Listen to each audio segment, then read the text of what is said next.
call the committee to order, mission fulfillment.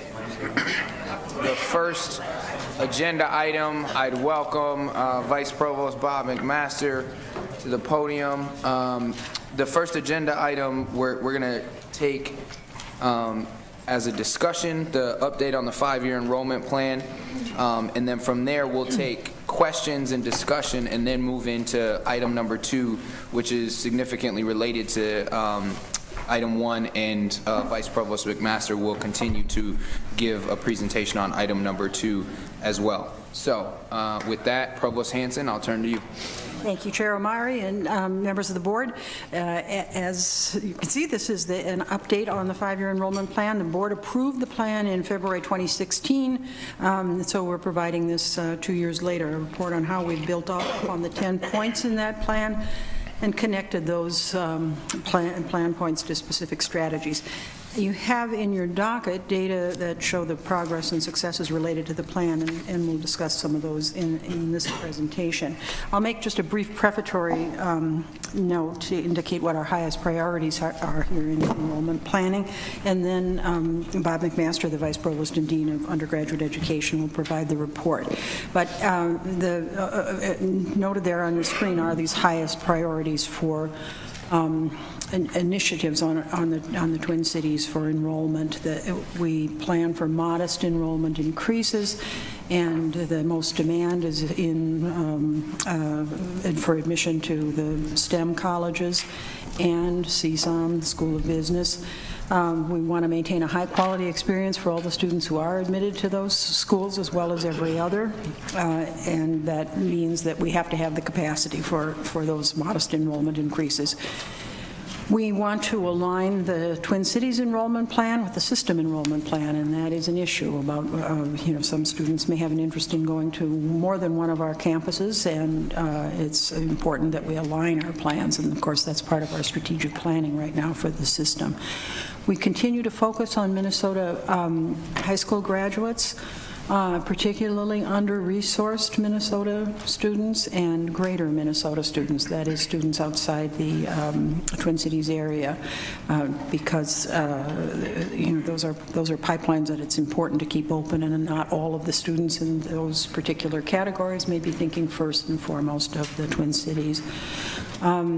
We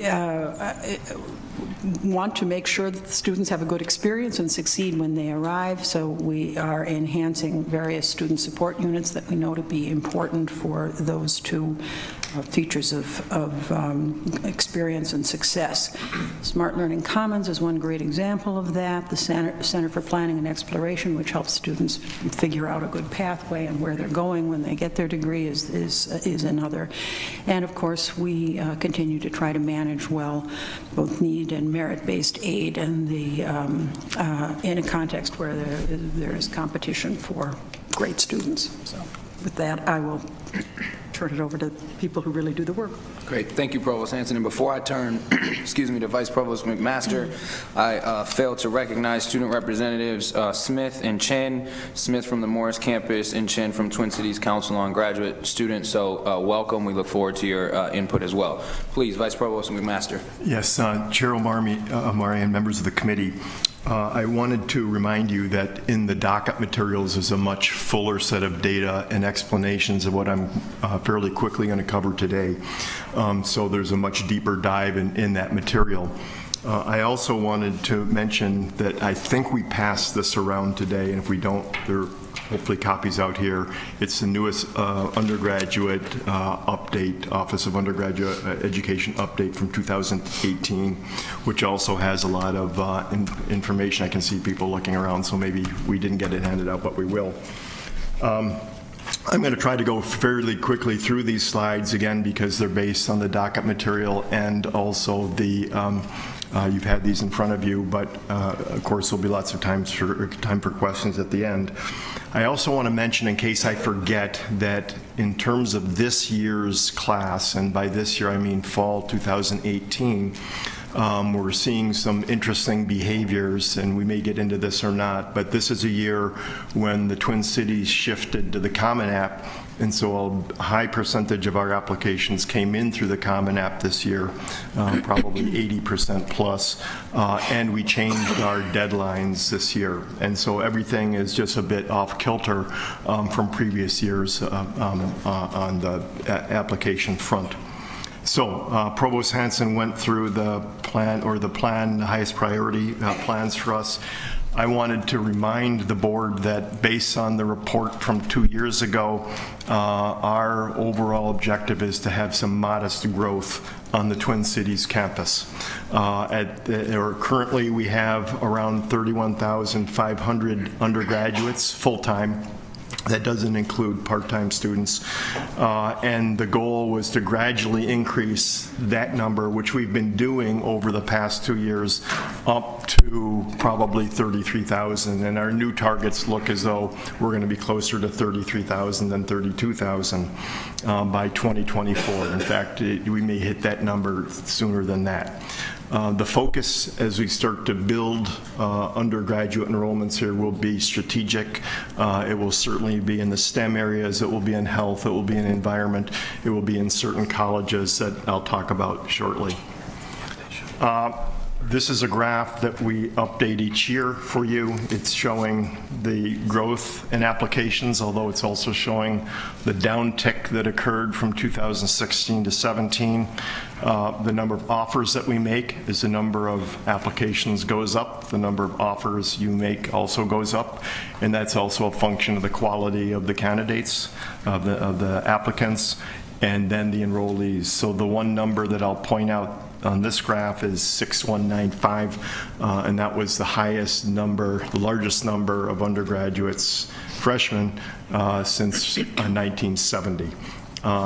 We'd like to pretend that was planned. It wasn't. It was an overyield of students, and for a while we were concerned about fit into housing and fit into classes, but it all worked out beautifully this year. I also wanted to mention that some of the growth in applications has been pretty remarkable over this period. I'm just going to pick a few colleges. In CLA, the number of applications that came in went from 15,600 to 27,839. For science and engineering, the number of applications, again from 2006 to present, went up from 3,683 to 12,787, almost a 10,000 increase in that college. And then one more, CBS, went up from 3,189 to 7,427. So what we're seeing across the board, but in particular in certain colleges, is very high demand for those colleges with just exceptional students who want to be admitted. It's interesting to look at how we sit compared to some of our peers and non-peers nationally. Some of our peers are in this group of the largest on-campus undergraduate enrollments. Ohio State's there, Penn State's there, Michigan State is there. But a lot of these are somewhat newbies that have appeared on this list. Universities, mostly in Florida and in the South, that have experienced unbelievable growth in undergraduate enrollments. So year by year, we actually slip down this list as more of these institutions really gin up the number of students that they're bringing in. Our own plan that you see here is built based on a whole series of individual college plans.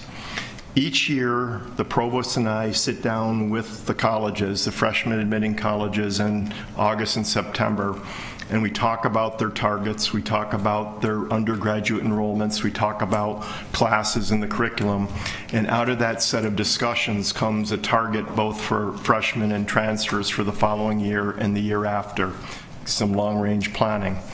So based on these conversations, which get adjusted each year based on those conversations, you can again see the fall 2017 class at 6195. We had planned for 5,900 students.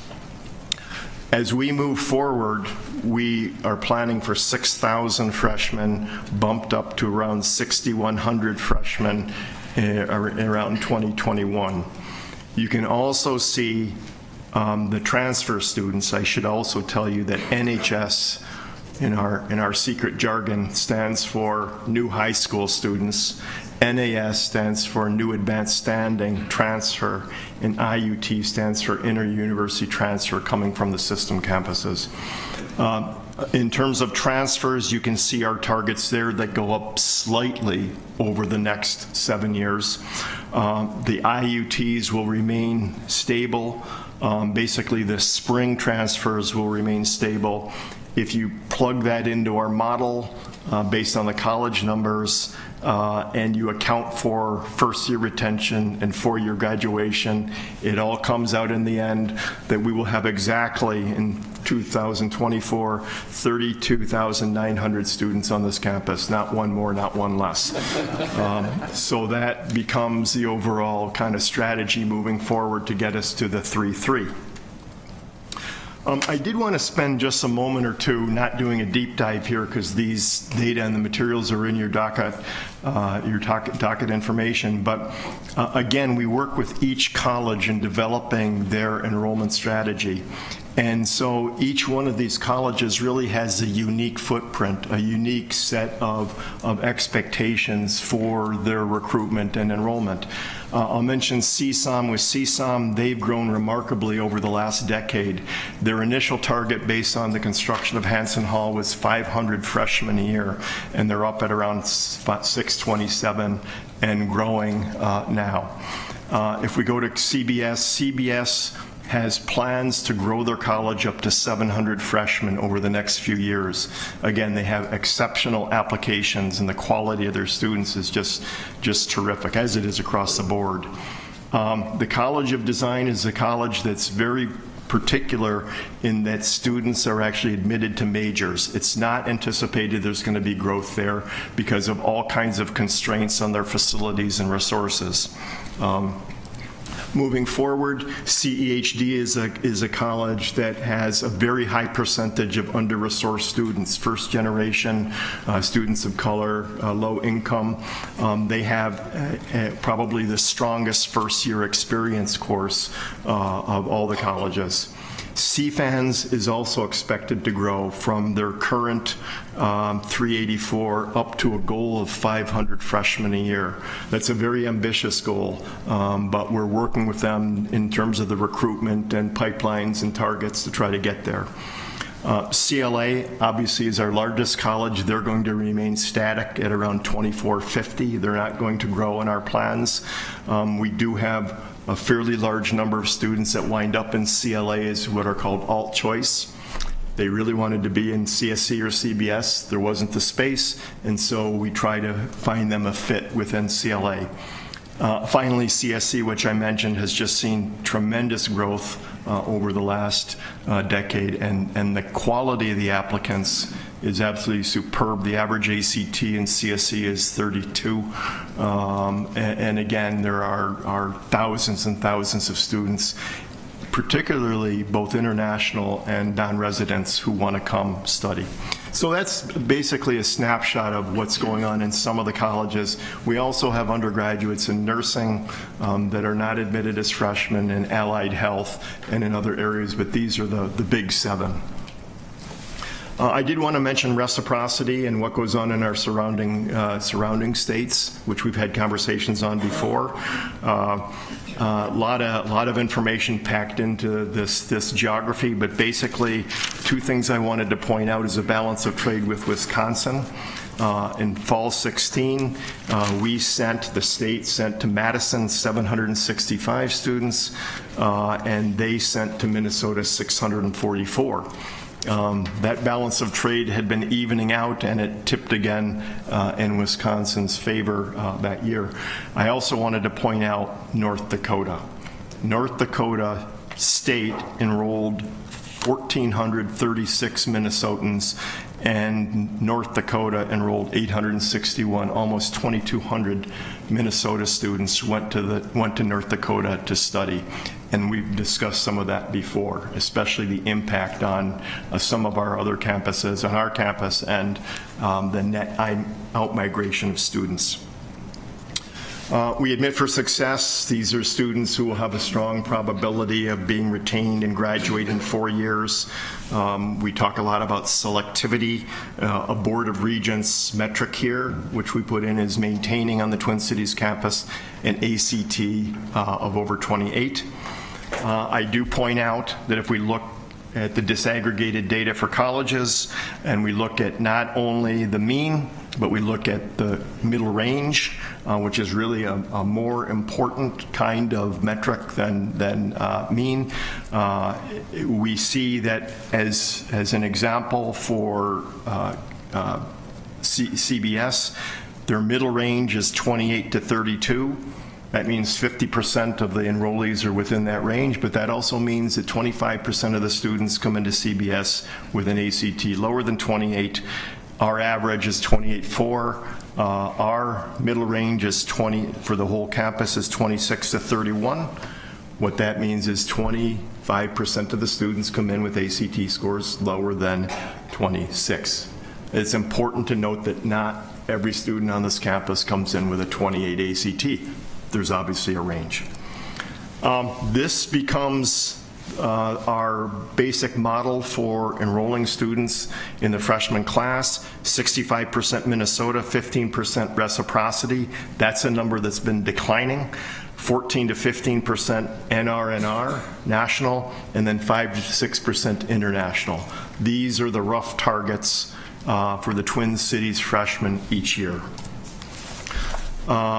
This is a new slide, and it shows that we are kind of in the middle of the pack in terms of our peers, compared to our peers, with new freshmen coming in from the home state. New Jersey's very high at 83%. Michigan is very low. Only 50% of the entering class at the University of Michigan come from that state, in large part because of the legacy they have in national level recruitment. In some ways, for both Wisconsin and Minnesota, you have to add in the reciprocity students because they have to be treated just like like our own residents. And this graph shows the increasing number of Minnesota residents over time, so the percent may slide around a bit, but our major goal is really to increase the number. Yep. High quality education student experience.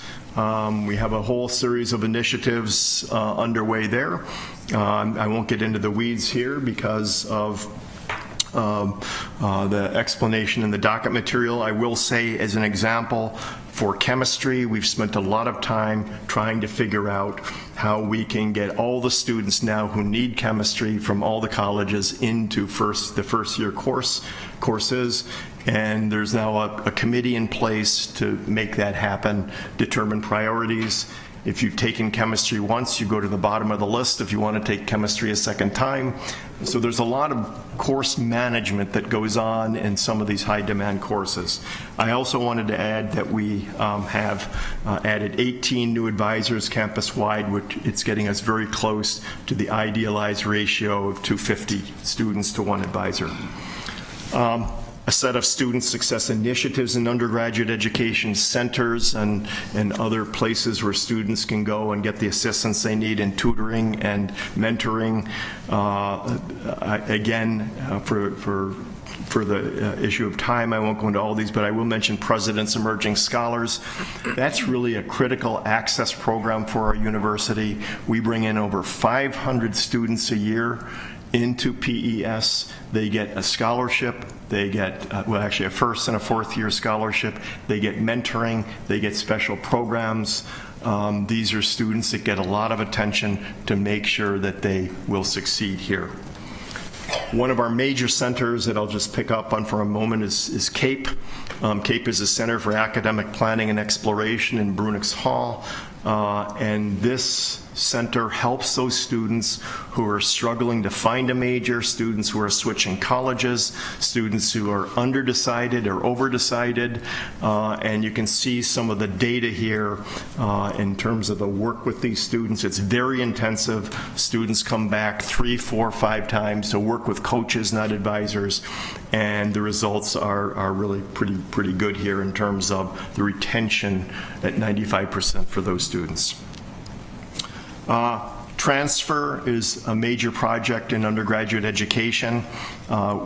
Quickly, I'll mention a new initiative. I think President Kaler is going to talk briefly about this tomorrow as well. It's called TESS, the Transfer Evaluation System. It's a new product we purchased that will really expedite the processing of transcripts for students. It's been a bottleneck up till now for students coming in, getting their transcripts and their courses figured out, whether they're going to count, whether they're not going to count, whether something will count for a major or lib ed.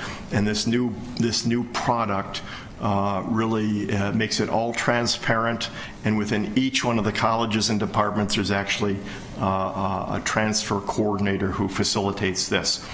The goal here is that we'll continue to enroll at least 33% of our students as transfers.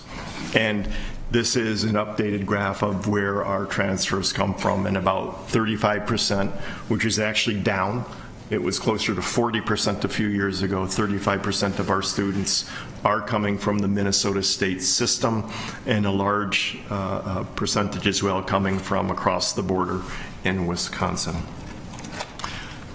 We simply give you a list here also of the institutions, the sending institutions as transfers, and the point here is in the top 10. There are 9 of those institutions that are Minnesota State, and the University of Minnesota Duluth sends us, in this year, sent us 224 what are called, again, IUTs, inter-university transfers. This is something we've talked extensively about. We talked about this in December. We're going to have a resolution on this when we're done. And when we think about diversity, we think about ethnic, social, economic, geographic.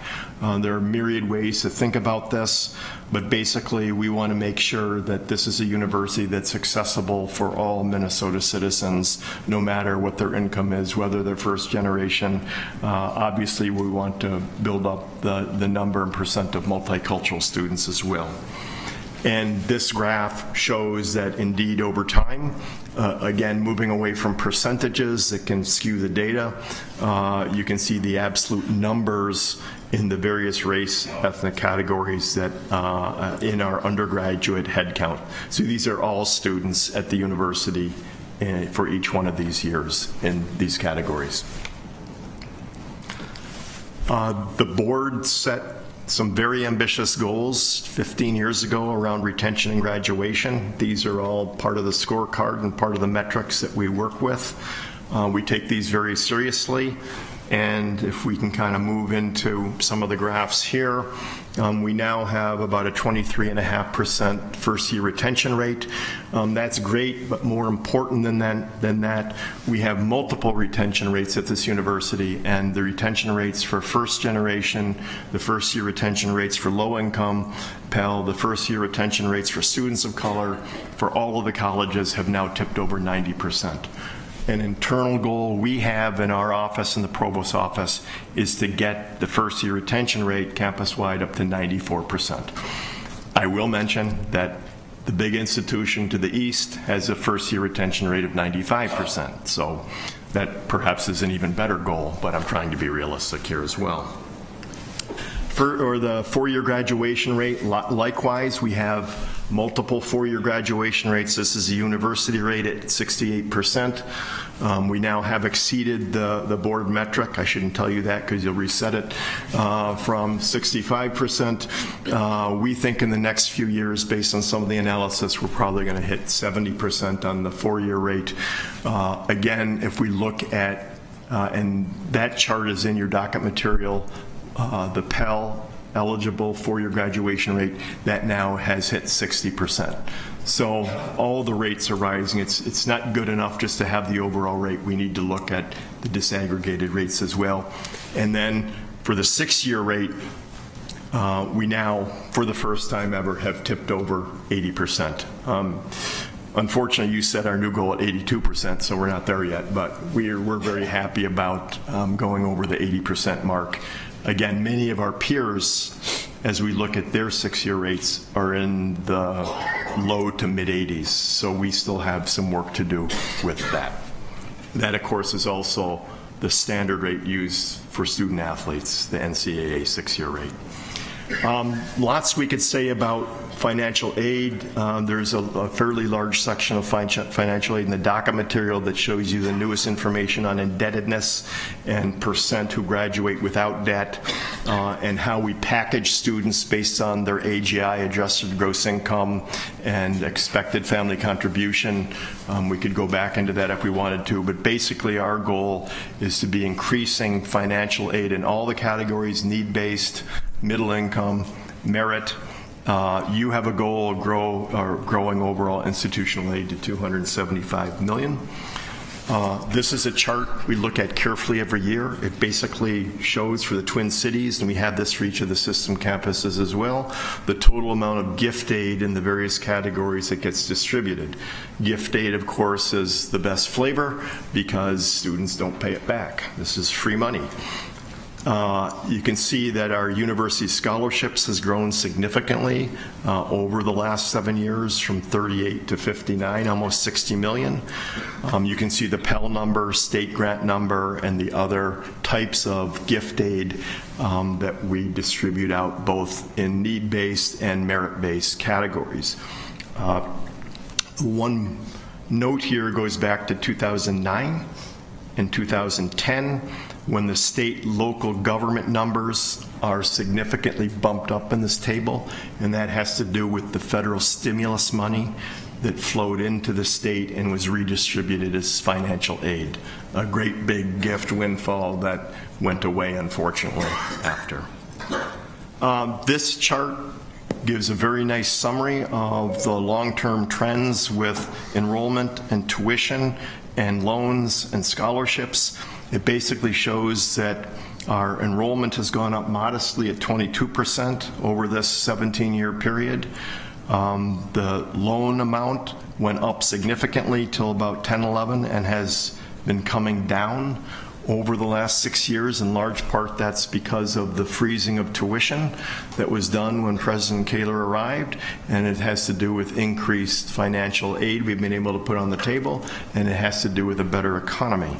If we look at tuition, tuition has gone up 185, but more importantly, the total scholarships have gone up 385%, which helps mitigate that tuition increase. So this gives you a summary of all kind of the basic measures that we're looking at related to affordability in many ways of an undergraduate education on this campus.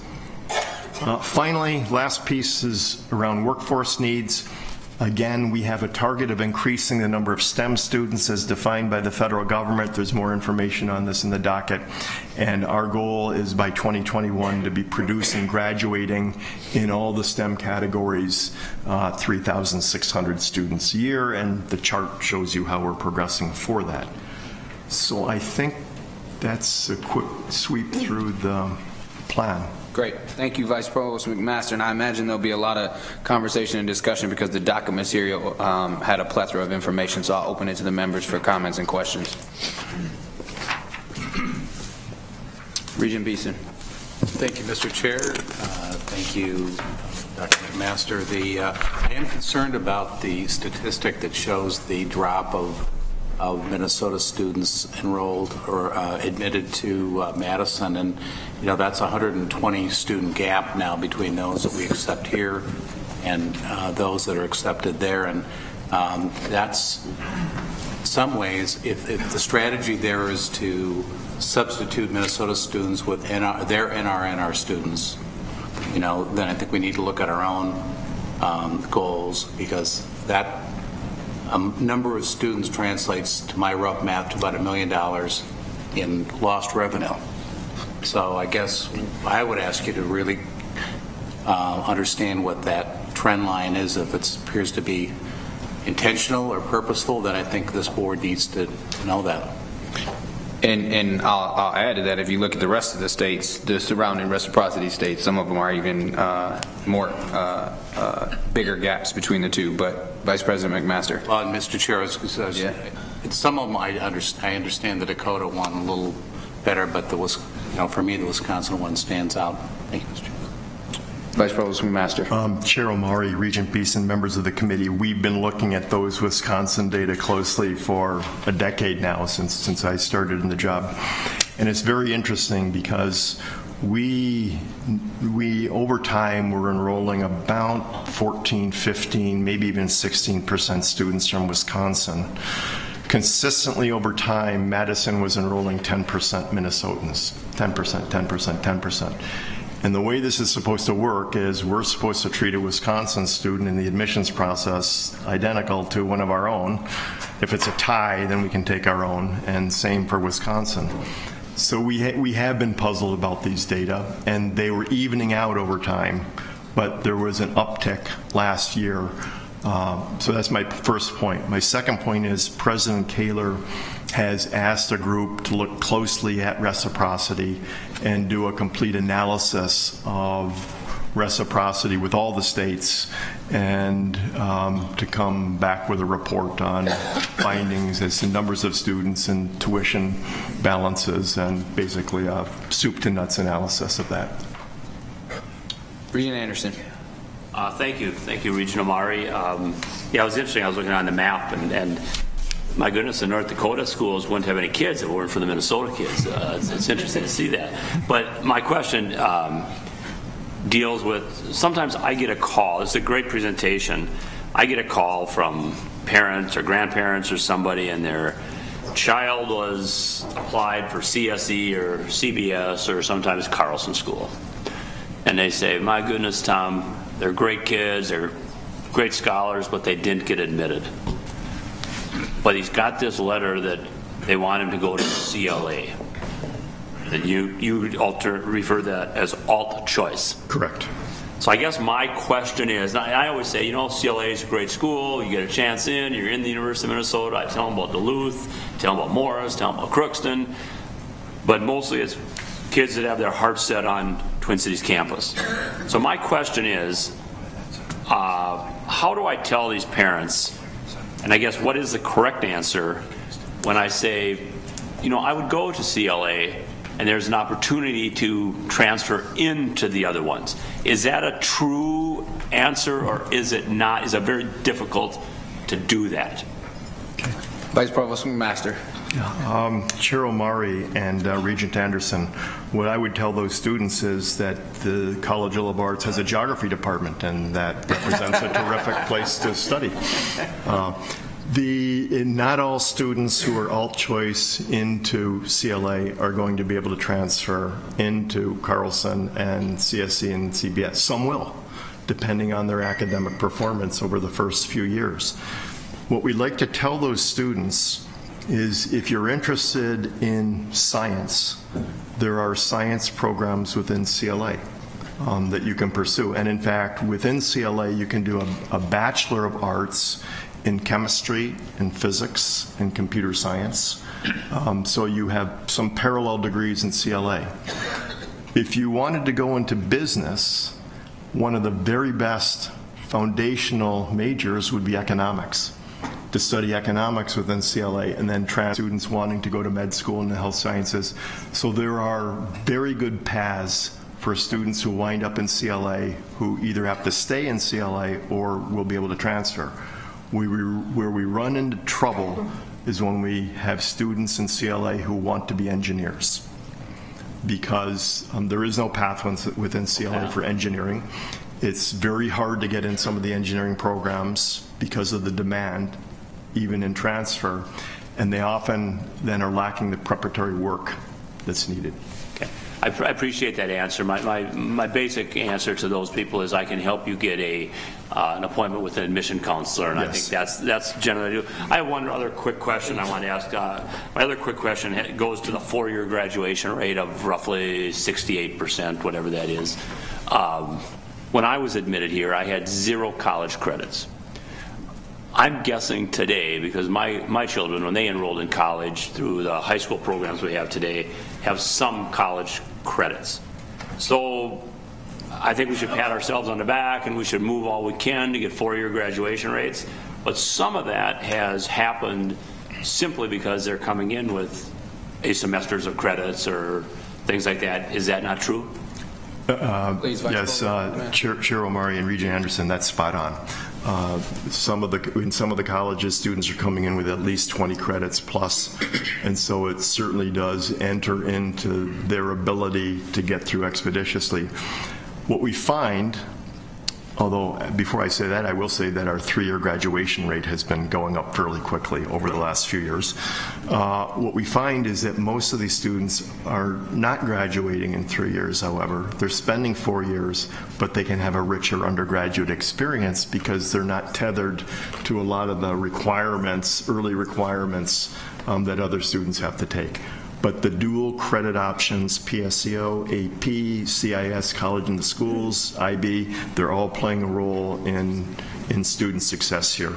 And if I will, just a comment on that. Where I come from in greater Minnesota, I'm of the belief that our families and the students of those families use the PSEO and the dual credit as much for a financial tool as they do for a scholastic tool. Yes. Because they can get through faster and it costs down, the cost of tuition ends up going down for this.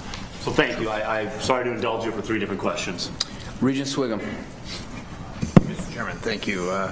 Mr. McMaster, looking at the potential targets as we look for the upcoming year in our head count enrollment, would you tell me why we are looking at reducing our head count by a couple hundred students as far as our potential targets are?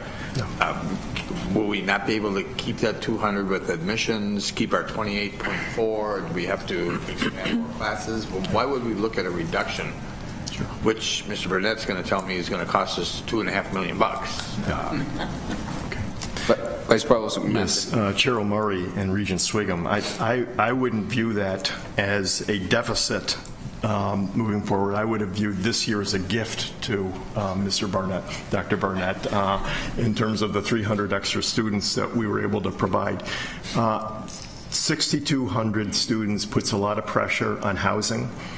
We work closely with housing, but it's going to be very difficult to maintain 6,200 students a year and then be able to accommodate the upper division students and some of the transfers we want to. It's going to put pressure on advising, and we would need to start to think about new advising ratios. It would put pressure on classrooms and classes, apropos to the chemistry conversation that we had, access into chemistry. So we don't think that 6,200 is the right number right now. We may grow into that over time, but we think 6,000 gives the students a better experience here and puts less pressure on our systems. Okay. Respect that. Regent Hsu, please. Thank you, Chair Omari. Thank you, Vice Provost, for a very enlightening discussion, and I especially like the document materials that we have because there's even more information in here.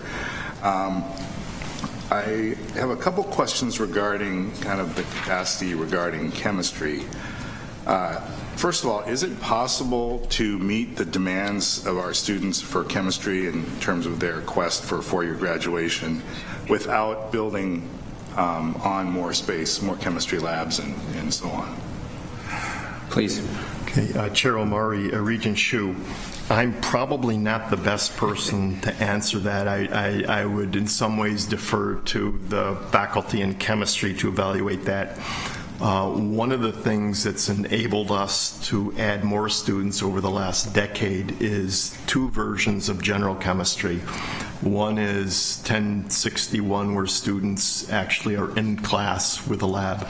The other is an online version, 1015, where students are getting their lectures through online materials and then also in lab. And so that's increased our capacity. It hasn't helped the lab situation per se because you still have restricted lab space. We have tried to push chemistry labs later at night.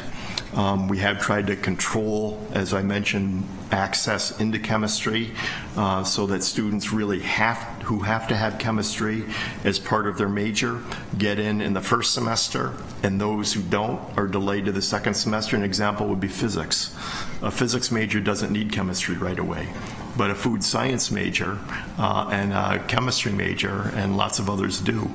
So it's really a pipeline issue, and I think that Smith Hall is very stressed out. That's where the chemistry labs are. And my sense is if we were able to build a new chemistry facility, an undergraduate teaching laboratory facility, we could do even better in getting more students through chemistry. Regent Shu. Thank you, Chair Amari. Well, one of the interesting things to me is I've recently learned that some other schools in our conference, peer schools, they're eclipsing us in terms of adding seats for engineering and science students. And this is one of the things that I was hoping we could discuss as part of the strategic planning process, et cetera. But it sounds like we're struggling to kind of get the students through because of bottlenecks such as chemistry. But I would really like to hear whether or not it's possible for us to actually increase the size of CSE.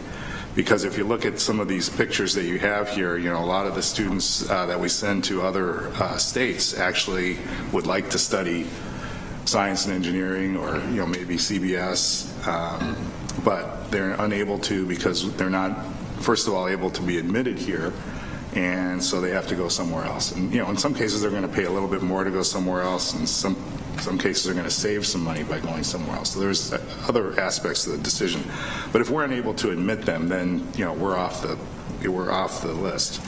And so I'm just wondering, where, and I saw the numbers where there isn't much growth in those areas, but that's really part of the workforce needs of the state that I don't think we're able to address. And I was wondering, what would it take to kind of get a plan together to increase the number of seats in science and engineering? Vice Provost McMaster. Yes, Chair Omari and Regent Shu, and maybe Provost Hanson would like to say something on this one as well. We do talk to CSE every year about their growth. And to their credit, they've grown from 800 freshmen a year up to almost 1,100 freshmen a year. So they've tried to shoehorn students in any place they can. They do have more capacity in certain areas. Unfortunately, that doesn't necessarily match up with student demand. I'll give you an example. One is in earth science. They have a lot more capacity in earth science, but for odd reasons, students don't want to study in that area. I say that's kind of my area, so I puzzle my students don't. Then civil engineering. There's a lot of extra capacity in civil engineering, but it's a place that's kind of on the downtrend now within engineering. And so if we could cherry pick students and get them into civil engineering, we could take more students. But we don't really admit students in CSE to majors. They're admitted to the college. And so overall, there's a limited capacity. I think your instincts here are spot on. I think that's a college that should grow given the demand, and we need to find a way to make that college grow. And I think the current interim dean would be very interested in that.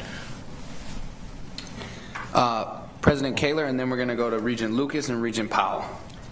Thank you, Chair Omari. Just to amplify Dr. McMaster's comments a little bit, we are space constrained, but you really cannot overlook the tremendous job that the previous dean of the College of Science and Engineering did in growing enrollment and growing their footprint. The Physics Dano building, the renovation of Tate Hall, and the emptying of Pillsbury, and then the pending renovation of Pillsbury will create the opportunity to bring the English department, in fact, English broadly speaking, into Pillsbury. That will open space in Lind Hall.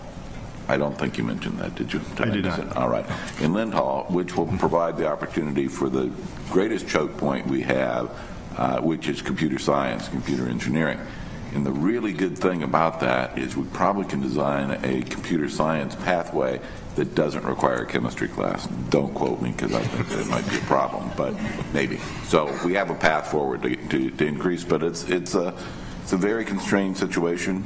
Smith Hall is woefully straining under its burden, and that will enter on the capital side. But we're very well aware of the opportunities. And Provost Hanson would like to weigh on this very topic. So, thank you, Chairman, and Regent Chu. Just to amplify or add on a footnote to the things that the Vice Provost and the President have said, we also try to work on those curricular issues and across colleges, because one success story had to do with, I believe, and we've talked about this before, the chemistry sequence for CBS students in order to shift them off some of the high demand and take the pressures off that way, but still fill the aspirations of the science-oriented colleges. So we try a variety of things that are within our control. Some of the things about space are not entirely within our control. Thank you. Regent Lucas, please. Thank you, Chair Amari. You talked about the Common App, and that this is uncharted territory. We're kind of wondering a little how it's all going to work out. Do you have any guess on how this is going to sort out? Chair Omari and Regent Lucas, I don't, and I think that our Executive Director of Admissions, Heidi Meyer, is following this nationally. She's an expert in application management. We've seen what happens at other colleges, and so we're extrapolating a bit from what's happened with other colleges that have shifted to Common App. But we expect that as we move into March and April, we're getting into the heat of admission season now, that we're going to see different behavior and yield rates around the Common App. And we've already seen different behavior around our different deadlines. We used to have two deadlines, a first deadline of November 15th, November 1st, and a second deadline of December 15th. This year we shifted the second deadline to January 1st, and we saw a whole flurry of applications, a high percent, coming in at the last minute, actually as we did in November. Students, Heidi tells me, are waiting longer and longer to send their application in, and so we get these surges of applications that come in that have to be processed quickly. So because of the change in dates and the Common App platform, especially for non-residents and international students, I think that it's going to be a work in progress well into late March and in mid-April. I know that doesn't calm your fears here. Just a quick follow-up. How many of our peer institutions do the Common App? Yeah. Chair Omari, Regent Lucas, I don't have that number on the top of my head, but increasingly many institutions are migrating to the Common App. Many will have a dual platform where they'll have their own app and the Common App. That's what we have at the University of Minnesota, Twin Cities. Some of our system campuses are also migrating to the Common App, and an example would be University of Wisconsin, that's only Common App. They don't have their own internal platform. Sounds like getting in applications from students relates to us getting memos from the administration last minute. Just kidding. Chair Amari, thank you. So thank you for the presentation, and there's a lot of encouraging data in there and stuff we should be proud of. We're approaching 93-94% first year retention. That's the goal, and the qualifications of the class coming in. So it's I think it's really impressive. We probably ought to take a few seconds to pat ourselves on the back. Having said that, the 2 seconds have gone. So as you think about, and maybe this is for both you, Mr. McMaster, and Provost Hanson, as we think about the next 10 years, from where we stand today, what would we say are really the critical one or two, metrics that we really feel we need to move in the spirit of, just building the excellence of the institution and continuing to improve? Okay. Vice Provost McMaster? Chair Omari and Regent Powell. A couple notes there. One is I talked about graduation rates, and this actually came up in December. We have some troubling data around graduation rates, and in particular, we looked at both the American Indian, Native American, and African American rates, where we'd seen this downtick. As an aside, after that meeting, we've done a fair amount of analysis around that, and have discovered that a high percentage of that downtick was a result of out of state and out of the Twin Cities metro area African American males, where the 4-year rate was around 19%, I think. So we've disaggregated those data, and that's what we do now, is when we see kind of a problematic number, we try to dive in and figure that out. So until all of our student success measures are evened out, I think that's a problem for the university, especially as we're going to see, and you know this well, the geodemographics of the upper Middle West and of the Minnesota and the Twin Cities changing so dramatically and so rapidly. We have to be ahead of that in terms of that success. The other metric that I think is not problematic, but we have to pay attention, is around ACT. There are lots of debates around ACT. We've had them here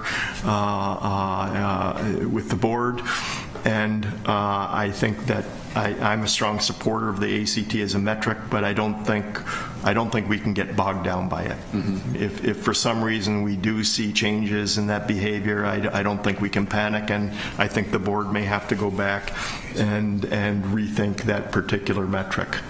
Not right away. I think we're fine for now, but I think it's an issue. One of the problems, of course, is that we're seeing year by year the number of high school institutions, happened again this year, reporting high school rank going down. So what you have is you have GPA with the level of our students are all pretty clustered at the top. You have high school rank, where often you're splitting hairs anyway. Right. You have ACT, and then you have the rigor of the curriculum along with a whole other variables that they're explained in the docket material. Okay. Thank you, I don't know if Provost Hanson had another stab at that. Please, Provost Hanson. Chair Omari and Regent Powell, I think the top two really are equity and success. I mean, making sure that we serve equitably a diverse population and making sure that we keep aiming at 4-year graduation for an undergraduate degree. Every extra year costs money, costs opportunity, and dropouts beyond that, I mean, before 4 years are just, you know, that's failure on all sides. Thank you. That's helpful. And Regent Cohen is going to bring us the last comment on this agenda item. Okay. Thanks, Chair Omari. I'm not sure my comment's worth being the last one, but nevertheless, I have a couple questions, and they have to do with applications. In 2017, we had about 6,000 fewer applications than sort of our record in 2016. And yet, we had a larger class. So I'm wondering what's happening for 2018, which I know is complicated by the Common App. But I'm wondering, are we seeing that one would suspect, because of the Common App, that we might be getting increased numbers of applications? Is that happening or not? And then I have another question after that one. Vice Provost McMaster. Okay, Chair Omari and Regent Cohen, I just by chance have some data on 2018 here that are kind of interesting. In terms of applications this year, we're up slightly over last year. And in fact, we were down significantly in the fall, and so we've caught up and we're in a good spot. Interestingly, if we look at complete applications, so students can apply and they may not finish everything they're supposed to. That's the number that's counted in UC, but the ones we actually work with are only the complete applications. And so we were up 5% in total complete applications as of right now. We're up 1% with Minnesota complete applications. We're down 2% with reciprocity complete applications. We're up 8% with NRNR complete applications, and we're up 17% with international applications. I imagine, and I think Executive Director Meyer would agree with me, that in particular with NRNR national and international, that uptick is a result of the Common App. Did you have a follow-up, Regent Cohen? I do, thank you. Well, that's helpful, and I think it throws some light on whether we really need to worry about Wisconsin having more going one way than the other. I mean, if our applications continue to grow. The second is, I'm curious about the trend in transfer applications. Are we finding that that's going up or down compared to last year or a couple of years? Yes, Chair Omari and Regent Cohen, that's a superb question. I'm glad you asked it because I forgot to talk about this. There's been a softening in the transfer application pool over the last few years. So we've actually seen either a leveling off or in certain years a bit of a downtick with transfer applications. The result of that this year is actually there were fewer transfer students coming into CLA this spring than in the past. Probably about 100 fewer because the number of applications was down and the quality was down also. It's somewhat conjecture in terms of what exactly is going on here, but some of it we're fairly certain relates to the behavior of Min-State, Min-Skew, where they're working much, much harder at getting their 2-year students into their 4-year institutions rather than having those 2-year students come to the U of M. Thank you. Thank you. So I'm going to wrap this conversation. Again, I direct you to the docket material because there's a lot of really good information that is new to me. We're going to transition slightly to agenda item number 2, which is a resolution related to diversity in Twin Cities undergraduate enrollment. This is an action item. We had a robust discussion in December. Thank everyone for that. And Vice Provost McMaster will address some of the questions from December that were left lingering, as well as talk a tiny bit about thoughts from a system perspective in this topic, and then we will entertain a motion. Please. Yes, Chair Omari, members of the committee, we did have a very thorough conversation of the resolution in December. We heard some of the concerns that were raised. We've had conversations around those in my office and with the provost. One of the concerns dealt with the fact we had restricted this resolution to African American and Latinx populations. That was a very reasonable criticism. We've added in, as you see, in the appropriate places, American Indian as well. Of course, we did see the downtick with American Indian graduation rates this year. We also looked carefully, because of the concern, at reducing the 4- and 6-year graduation rate gaps by 50%. The Regents had some concerns whether that was reasonable or not. We re-looked at our data and are fairly confident that this is a reasonable goal for us. So as we went through it, we think that these are all workable parts of the resolution. In the system-wide enrollment management conversations, we have been talking about diversity. I know this particular resolution focuses on Twin Cities, but you can be rest assured that that committee is also addressing diversity, enrollment of students of color, success of students of color. So as the work of that committee evolves, I think you'll see more around that as well. Perfect. So I'll entertain a motion and a second, and then see if there's any comments before we call for a vote. I'll move its adoption. I'll second. Second. It's been moved and seconded. Any comments or questions from the board? Please, Regent McMillan, then Regent Beeson. Thank you, Chair Omari. The comment I have, I'm supportive of this. I have my I guess classic system-wide sense that I don't necessarily like pieces that pull out a campus. This could be done in a system setting, but I'm heartened to hear what you just said, Mr. Vice Provost. And we need to recognize that we have very significant, American Indian populations, for instance, and great programs up at Duluth, out at Morris. They can all be part of the solutions. But with what you said, I'm willing to support it, and I will vote in favor of it. Thank you. Regent Beeson. Thank you, Mr. Chair. Thank you for focusing on this topic. It's been, putting a light on it has been really important. I'm still struggling with the 50% number, and I'm not really into aspirational goals. I'm into goals that I think can be met, and I'm notwithstanding what the staff is saying, it feels like it's beyond a stretch goal, just given the realities and how tractable this issue has been. So I would ask for an amendment. I'm sorry I didn't talk to you about it before, because I was struggling with whether I wanted to introduce this, whether I was comfortable with the 50%, but I don't.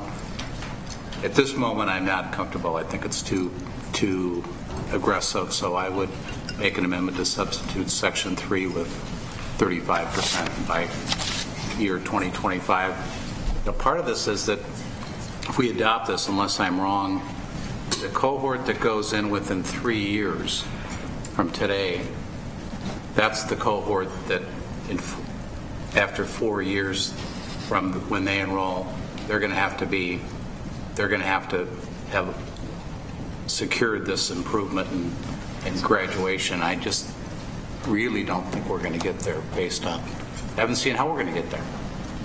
Staff hasn't told us how we're going to get there or a plan for it. It's a little bit of a goal without a plan. So there's a motion to amend on the floor. I'll entertain a second first, and then if you want to respond to, yeah? Any second on amending item number 3 to reducing the 4- and 6-year graduation rate gaps for African American, Latinx, and American Indian students by 35% rather than 50% by 2025, and establish a separate graduation rate goal for transfer students. Any seconds? Seeing none, we come back to the original resolution that we have before us. Did you want to address that quickly, though, to the 15%, please? Or sorry, 50%. Sure, Chair Omori and Regent Beeson. As we look at the progress that we've made over the last 5-10 years with these rates, and project forward, and looking at the first-year retention numbers, which are very promising, and the various initiatives and programs put in place, we are confident that we can reach the 50% mark. I know perhaps we haven't articulated that as clearly as we can, but the team that looks at this is comfortable with that number. Thank you. And I want to just recognize, in the spirit of Regent Beeson's amendment, that he's not saying that we won't be successful or can't be successful. He just wants us to make sure that we're hitting a metric that makes sense, so that in 4 years we're not saying, whoa, we didn't hit what we wanted to go for. So I just want to make that clear. I'll entertain a vote. All those in... Oh, Regent Hsu. I just want to say that I didn't have a chance to discuss this in the previous session, but we do have severe diversity problems in certain colleges, and unless we can resolve that, we're not going to hit these goals. So, just any comment?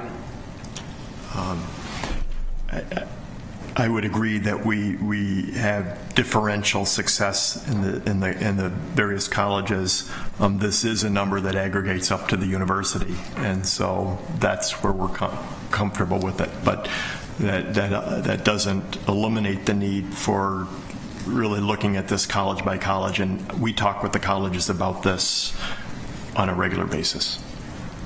Thank you. At this time, I'll entertain the vote. All those in favor say aye. Aye. All those opposed, no. Motion carries. Resolution carries. Thank you, members. Thank you, Vice Provost McMaster. We will move on to agenda item 3.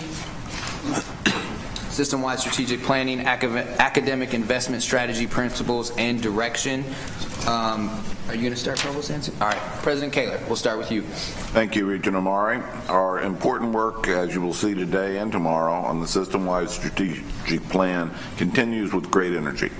As you may know, about 20 university leaders who make up the Planning Oversight Committee and other policy staff members attended a very productive half-day retreat yesterday. I think I mentioned that earlier. I was there, as were our 4 chancellors, Provost Hanson, and Interim Vice President for Equity and Diversity, Michael Goh. The session truly moved our process along, and you'll be hearing tomorrow from Vice President Matt Kramer on our first focus area, outreach and public service. Today, Provost Hanson will discuss principles to guide an academic investment strategy. We have some questions for discussion at the end, so I think we'll make you a bit of a focus group, actually, as we look at this question. The principles will inform and complement the final plan that we'll deliver to you later this year. And this discussion today, I'm certain, will help Provost Hanson and our chancellors shape future planning for all 5 of our campuses. And with that, I'll turn over to Provost Hanson. Please, Provost Hanson. Thank you, Chair Omari, members of the committee, President Kaler. As noted with the discussion today, I'll focus on the principles that will guide an academic investment strategy as system-wide planning brings into sharper focus the key strengths and opportunities that lie within and across our campuses. We are hoping for guidance on future academic planning, which will leverage the distinctive and distributed strengths found across our multi-campus system, with the broader aim of enhancing the University of Minnesota's academic quality and reputation and the advancement of our missions. As we consider academic investment planning, we have the great advantage of having established university planning principles that have guided academic planning and have been adapted to many university contexts to ensure that decision-making is appropriately aligned with institutional, campus, college, and unit mission and strategic directions, as well as resources. This set of principles, now on the screen, has guided capital planning, review of academic program proposals, and the development of campus strategic plans. And most salient for strategic academic investment planning, annual budget planning. I just note as an aside that the fiscal year 2019 compact planning that's already underway with campuses and programs explicitly stipulates that budgeting in alignment with strategic planning is expected at the central, campus, and unit levels. The system-wide strategic framework that you approved, entitled Building Our Collective Future, conveys the expectation that long-term planning and resource allocation across the system will consider the system's strategic priorities, programmatic distinctiveness, fiscal viability, student demand, and community needs. As we consider system-wide academic investment planning, it's worth noting that the university's established planning framework does provide a coherent set of guiding principles that's highly congruent with these expectations. These principles, again, quality, including the quality of the faculty in their teaching, research, and service, as reflected in peer national rankings, number, venue, and impact of publications, and external funding, the quality and accomplishments of the students and staff, library collections, and other generally accepted indices in higher education. It also considers diversity in our programs, in our hiring, and in our student recruitment as components of quality. Centrality to mission. Each program should be evaluated in terms of its contribution to the core mission of the University of Minnesota. Judgments of the centrality of research, instruction, and service in a given program also include assessments of that program's contribution to sustaining and stimulating related work elsewhere in the university. Some things are needed for other programs other than the ones that may be centrally evaluated. Third, comparative advantage. That's a consideration of the unique characteristics of each program that make it particularly appropriate for this university or a particular campus. Comparative advantage involves characteristics and aims that make for exceptional strength in a particular arena compared to other programs in Minnesota or at peer institutions. Enhancement of academic synergies. Is the program organized to promote and facilitate synergies across and among academic and programmatic units, and to encourage productive interdisciplinary, multicultural, and international collaborations? Resources and demand. Considerations of both current and projected demand. That's why we do all this planning. Number and quality of applications, quality of acceptances, services required to support other programs, and so on. And the potential and the real availability of resources for funding at an appropriate level. In looking at demand and resources, we also have to be attentive to the accreditation stipulations that govern particular programs, competitive requirements, and Minnesota workforce needs, in addition to things like market demand, which will vary from year to year. Efficiency and effectiveness. Effectiveness in achieving articulated ends is crucial, and because resources are always limited, those ends should be considered in a cost-effective way. I mean, that's something I know you're always attentive to. And relatedly, development and leveraging of resources.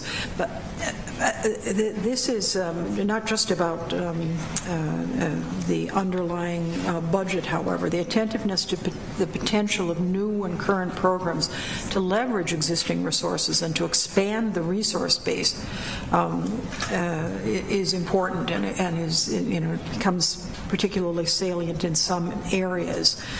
We all recognize that resources are needed to support academic research, education, and outreach, and they're derived from a variety of public and private sources, and the opportunities we have vary over time.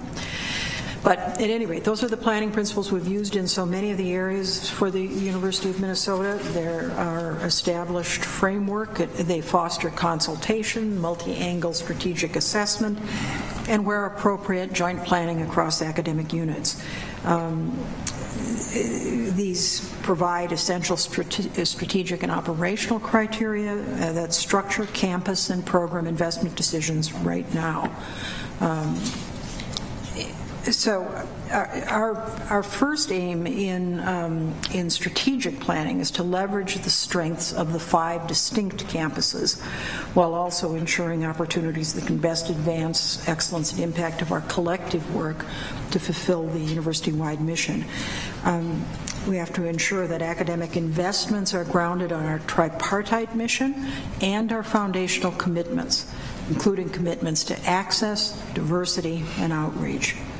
So especially at a time of constrained resources, and what isn't that time, and competitive challenges, which seem robust, we have to invest in areas that build on our signal strengths and our distinctive responsibilities, particularly to our state, and yet remain alert to opportunities to leverage our strengths and resources through collaboration and partnerships.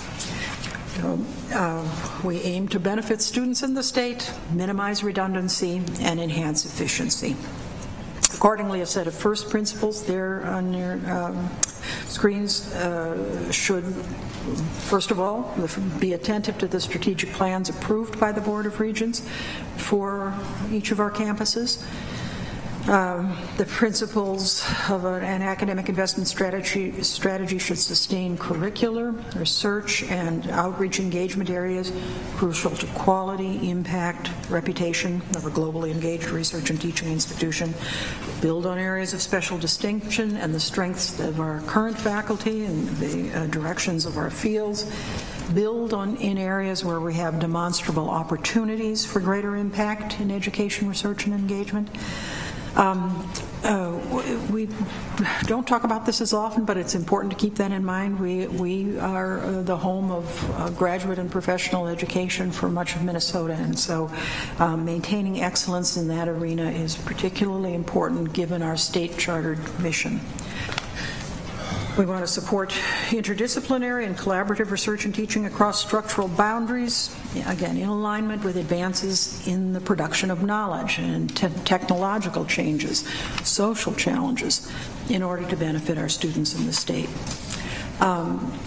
We, in doing this, use and build on established processes of shared governance and faculty responsibility for curricular planning, academic hiring assessments, peer review, delineation of academic fields, advancement of disciplinary and interdisciplinary innovation, and the development and evaluation of student work. Those are all really faculty responsibilities, and so that is one of the reasons we embrace shared governance.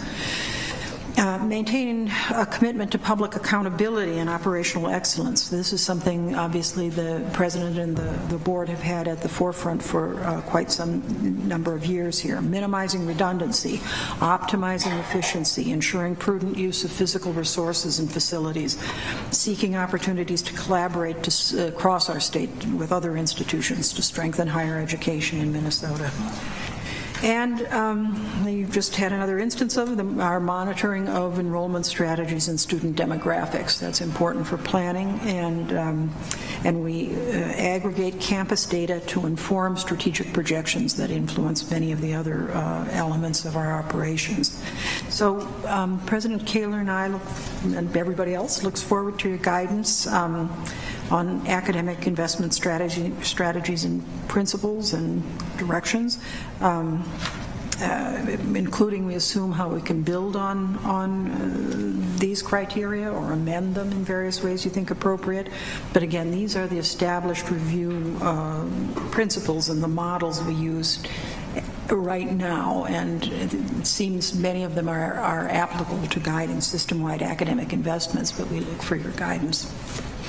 Thank you, Provost Hanson. So with that, members, what we want to do is really focus on the policy questions that are up for discussion that have been offered by the administration, because they truly are looking for our guidance in being partners in how we move forward and think about principles for an academic investment strategy. And so we had the materials in the docket. Provost Hanson just presented some as well, and we want to have a robust discussion for which they'll be paying close attention and taking that into account. So I open the floor.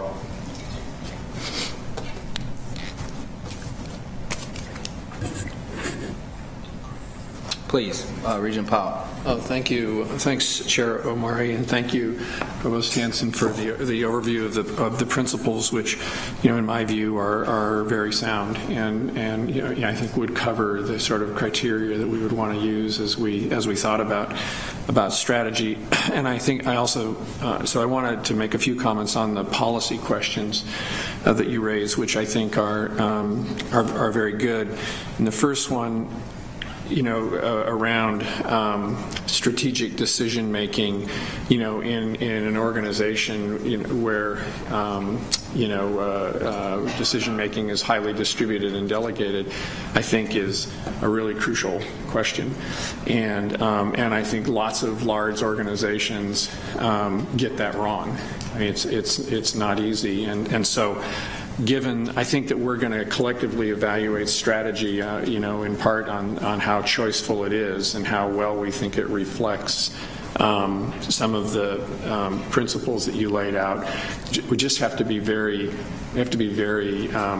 intentional about what decisions are made, in a distributed and delegated fashion, which decisions need to be made centrally. And I think the administrative leadership team here is going to have to figure out, how to, where that lands. I'm not sure that we can do it here sitting around this table, but I think if it's overly distributed, the risk is we don't get to where we need to get to. If it's overly centralized, we make a lot of mistakes because there's so much knowledge and insight in the department. So I think that's a tricky one. So I'm telling you something you already know, but I do think it's a good question, and I think that your team is going to have to decide where the decision rights are here in order to move the ball. I have other comments on some of the other policy questions. I'll save them, as we. Please, unless you want to, if you have a comment that you want to make, Provost Hanson. Otherwise, we'll. Well, the other comment I'll make has to do with the system-wide strategic plan, which I think is very important, and I understand the emphasis on that. I do think that when we get to the smaller, more focused campuses, there I think that. It becomes imperative. You make a point on how comparative advantage and ability to differentiate. And I think that point becomes very crucial, almost overriding for the smaller campuses. So if you think about Rochester, which almost is at one end of the spectrum, highly focused, and there's no doubt about what they're trying to do and who they're for and what their mission is. And I think that gives them is the mission of that unit, even though it's early days, a small, great strength, because the value proposition is so clear. And so I just hope that as we think about the other smaller campuses, we have to, I think, pay extra attention to what does this place really stand for in a very, very, very competitive marketplace. And if we lose that question in the larger discussion of the strategic wide system plan, I think we won't get as far as we want to get. So there's a couple thoughts for you. Thank you, Regent Powell. Any other comments from the board, comments or questions? I'd like to point out, and I don't think this exactly answers one of the policy questions, so apologies ahead of time. But one of the things that, when we're talking about investment, many of us automatically think of money, right? And it's true that there will be finances associated with where we decide to invest. And the other side of investment is that oftentimes we assume that we're going to get a immediate monetary return on our investment. And so I think it runs a challenging dilemma for some of us where we're investing money in areas that we might not see an immediate return. That goes along with research where some would argue, well, if you can bring in research dollars, then take those research dollars and do your thing, and we won't reallocate or redistribute that money anywhere else. And so I think it's important to make it known and be very keen and aware of where we have competitive advantage, even though it doesn't automatically mean that we're going to make a whole bunch of money off of it. And for many folks, I'd say across the institution and beyond the institution, that's a tough pill to swallow. And so I think we have to be conscious of that, be aware of it, and also be careful with it so that we're not losing out on some of our strengths in this process. Any other thoughts, comments, or questions from members of the board? Please, Regent McMillan. Thank you, Chair Omari, and thank you, Provost Hanson, for teeing these up this way. I don't know that I have a question, but maybe just some things that drive me and that I maybe they'll generate some reaction. On the second bullet point on the policy questions for discussion 1, additional academic investment principles, and in this, maybe I'm stating this in a negative, I think I'm less concerned going forward about geography and where our campuses and our assets sit than I am about their ability to contribute and add value to mission fulfillment ultimately. And I think geography matters, and there's obviously ties to legislative funding, but we need to look at every asset we have around the state in terms of how they contribute to education, research, and outreach. So less geography and more about ability to contribute. And then when I get to the third bullet, special consideration specific. No, where did it go now? Oh, here it is, the fourth. Do the established principles adequately capture the impact and importance of our outreach and engagement mission and our institutional focus on addressing the most critical challenges of Minnesota and the world? And now I think geography matters immensely. I'm far more concerned about what affects Minnesota than I am about what affects the world. And I've said that probably all my years on the board.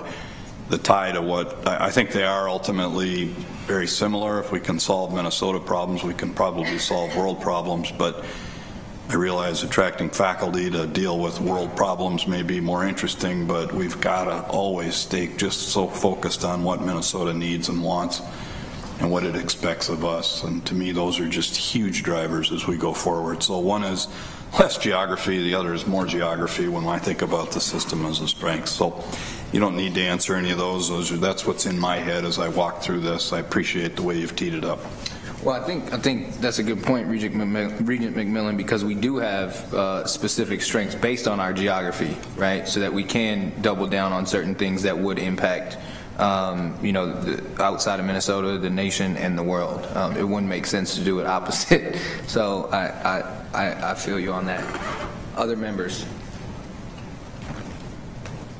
Great. Well, I hope this is a useful conversation to the administration. Oh, please, Regent Powell. I'll take one more since please. And that has to do with your fourth question, Provost Hanson, on the importance of does it adequately capture outreach and engagement, which I also thought was a really good question. And my answer to that one is.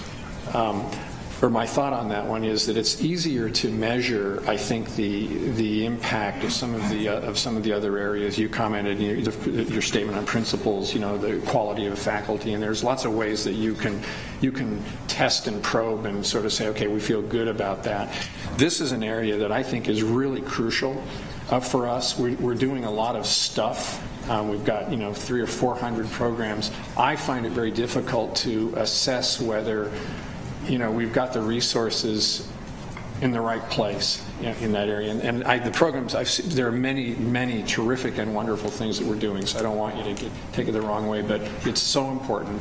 Limited resources. How do we know, that we're steering resources where it can have the greatest impact for us on this outreach mission, which I think is really crucial, and I'm glad that you called that out as a separate question. And you hit something on the head, because it's something that we've addressed several times throughout this year in this committee around outreach mission and what outreach is, and we'll continue to do it. But that measurement piece is very challenging. So with that, again, I hope this is helpful to the administration. I'm going to take the leverage of chair and call a 10-minute break for members. Please be back at 3:10 to continue the meeting. Thank you.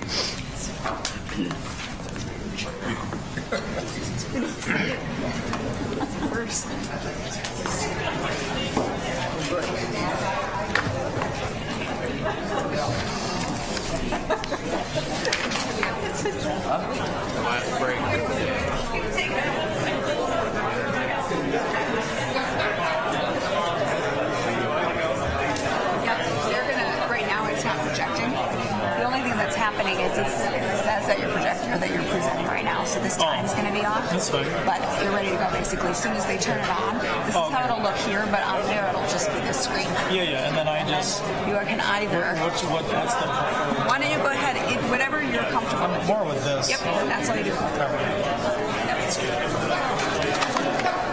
All right.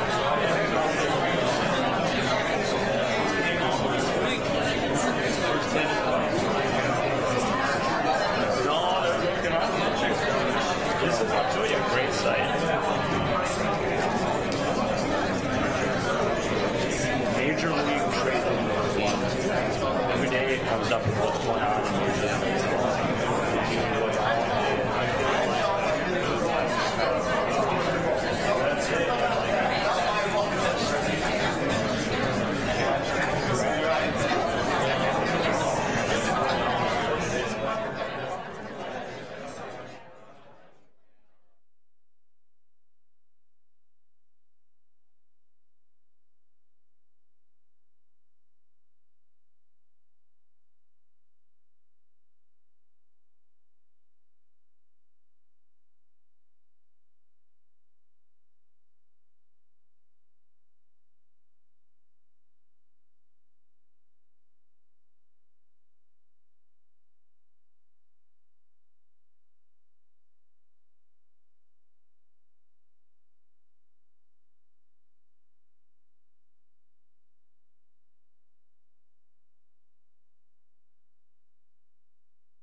I'll just probably sit here if you guys sit there.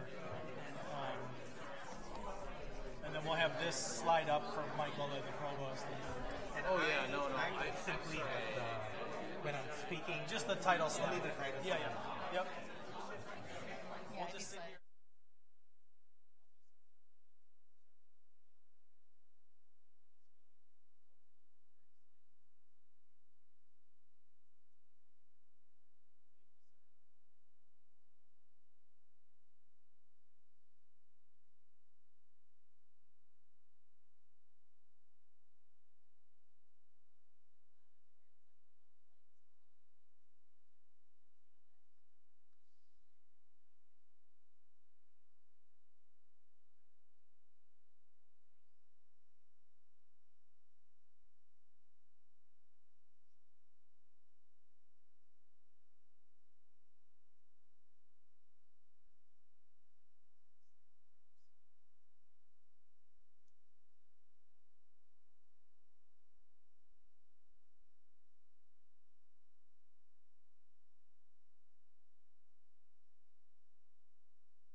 Adjourn the meeting. All right, here we go. Members.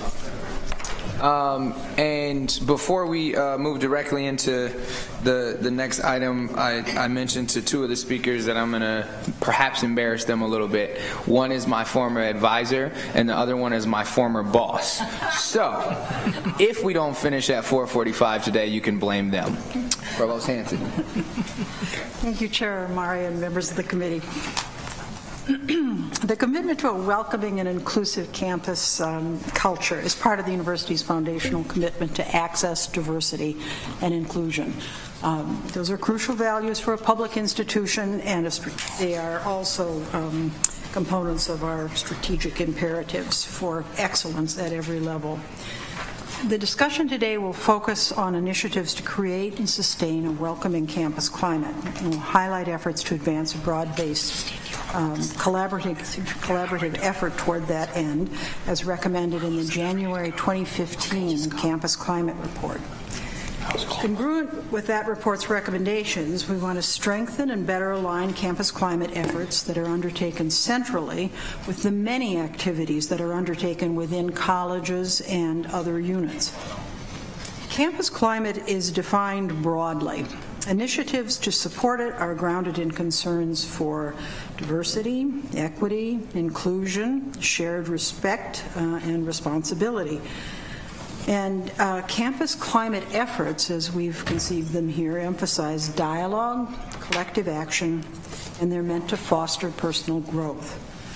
As noted in your docket materials, President Kaler has charged the Office for Equity and Diversity with leading this enhanced effort, centered on 4 priority strategies outlined in the Campus Climate Report. And OED is, of course, joined by my office and other offices in these efforts. So I'm pleased to say we have with us here today Michael Goh, the Interim Vice President for Equity and Diversity, Maggie Towell, Interim Vice Provost for Dean for Student Affairs and Dean of Students. And Interim Vice President Goh will share the details of key campus climate initiatives and collaborations led by OED, and will briefly discuss the integral importance of this work to broader equity and diversity strategic priorities that are of pressing importance to the whole university. That's a crucial point. Our focus on campus climate supports mission imperative work. This has special resonance, I think, in light of the immediately preceding discussion of the resolution related to increasing diversity in our undergraduate enrollment on this campus. And there's an institutional commitment we have here that we'll be talking about today. The importance of faculty diversity, of retaining, first recruiting and then retaining researchers and teachers from diverse backgrounds and perspectives, is also a special point of emphasis in the Twin Cities strategic plan. It's called out. It's integral to our vision for excellence, integral to the quality of the education we provide to students, equally integral to the vitality of our disciplines, and the excellence of our research and public engagement. We have shared on a number of occasions with the board multi-pronged strategies and initiatives advanced by our various offices, the administrative offices, central, and also the collegiate units, OED, the various campuses, OHR, all kinds of units. In addition to Interim Vice President Goh, Interim Vice Provost Towell plans to discuss campus climate programs in the Office for Student Affairs. She'll touch on activities that support the goals of dialogue, collective action, and personal growth, and that constructively address issues of free speech and civility within the broader frames of our climate goals and our teaching and learning missions. In a related vein, I mean, this is obviously a hot issue we've talked about even in audit today. I want to say a few words about the Bias Response and Referral Network, which is committed to fostering robust and respectful dialogue within our campus community. And like some of the activities that Interim Vice Provost Towell will highlight, is an initiative that aims to honor values of equity, diversity, inclusion, and free expression. To date, nearly 180 incidents have been reported to the Bias Response and Referral Network, with over 60 of them reported during the current academic year. The BRRN responds to all of these reports by making referrals for resources, investigation if warranted, or sometimes simply tracking the reports for trends. It is not an action office. It is designed to refer to offices where these are the primary responsibilities. We're in a complex environment, but we're steadfast in our commitment to academic freedom and freedom of speech, and in our efforts to develop and sustain a campus environment that's welcoming and inclusive, where faculty, students, and staff can thrive. So in order to describe some of that work, I'd like to turn it over to Interim Vice President Go and in turn Interim Vice Provost Tahoe. Thank you, Provost Hanson. And before we do that, I'm actually going to call on President Kaler, who would like to make a few remarks. Thank you, Chair Omari. I'll be brief, but I did want to give a little perspective about what is going on at the other 4 campuses before we spend a bulk of time on the Twin Cities campus climate. So you should know that UMD conducted a campus-wide campus climate survey in the fall of 2015, and that resulted in identifying 3 broad themes, and they are: 1, make UMD more diverse; 2, make UMD more inclusive; and 3, work on anti-bullying and civility. And this year, each unit on our Duluth campus was charged with identifying and reporting on action steps they're taking on a local level to help address one or more of these areas. In addition, 270 employees have participated in a 4.5-day intensive intercultural leadership development training program. At Crookston, there's a strategic planning initiative surrounding diversity, equity, and inclusion, and recently each unit or department has been asked to develop goals and action plans to contribute to making the campus climate even better. At Rochester, there is an 8-person diversity and inclusion committee that helps drive campus climate work. That work is informed by an extensive survey and report that was developed in 2016. And finally, at Morris, there's a continuing emphasis on the recruitment of faculty from underrepresented populations, including the successful hiring of at least 1/3 of new tenure-track hires this academic year from underrepresented groups. Those are just the highlights, but my point is this.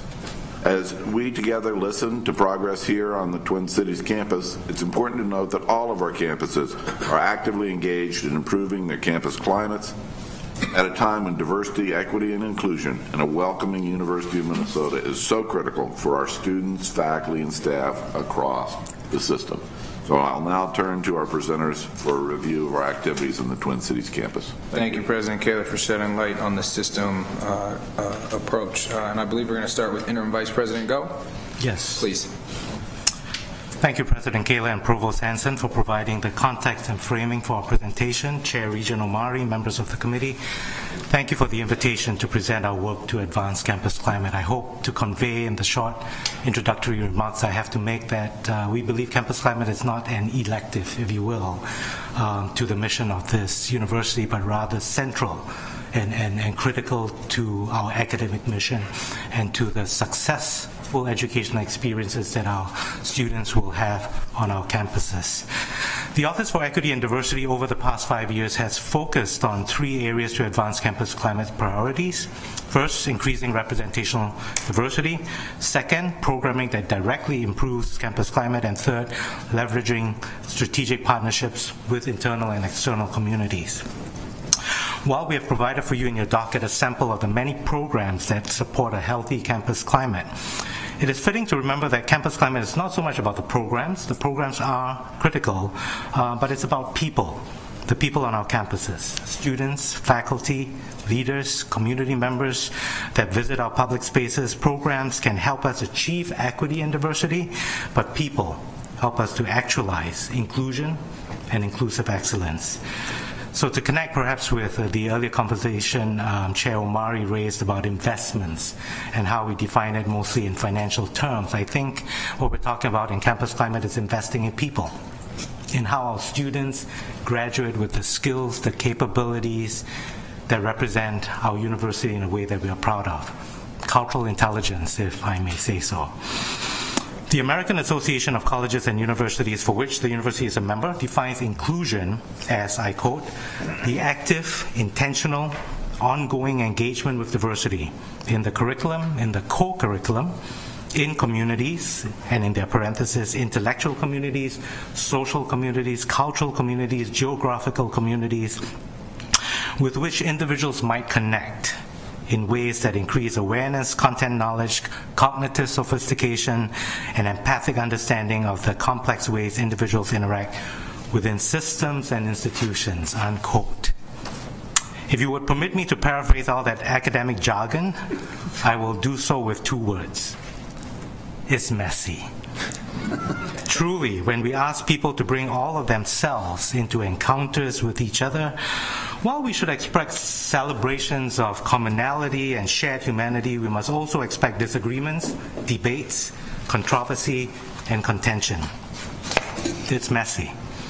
But if there is ever a space that can contain and harness these tensions for educational purposes, for teaching and learning, it should be higher education. And the University of Minnesota, together with our peers in Minnesota, are trying to do this work.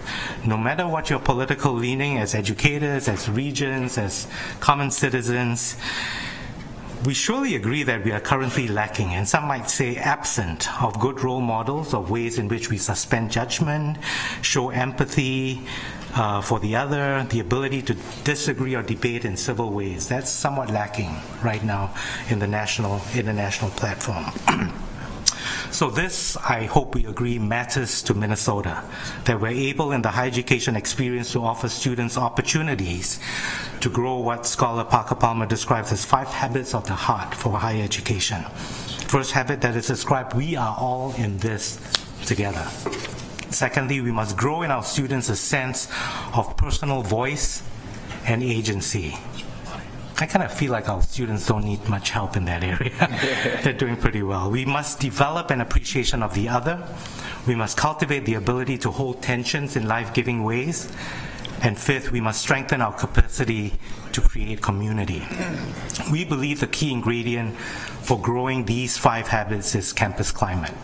Explaining these priorities as a 3-step logic model, first, we cannot begin to address campus climate without a demographic on our campus that reflects the diversity of our state, of our nation, and the world.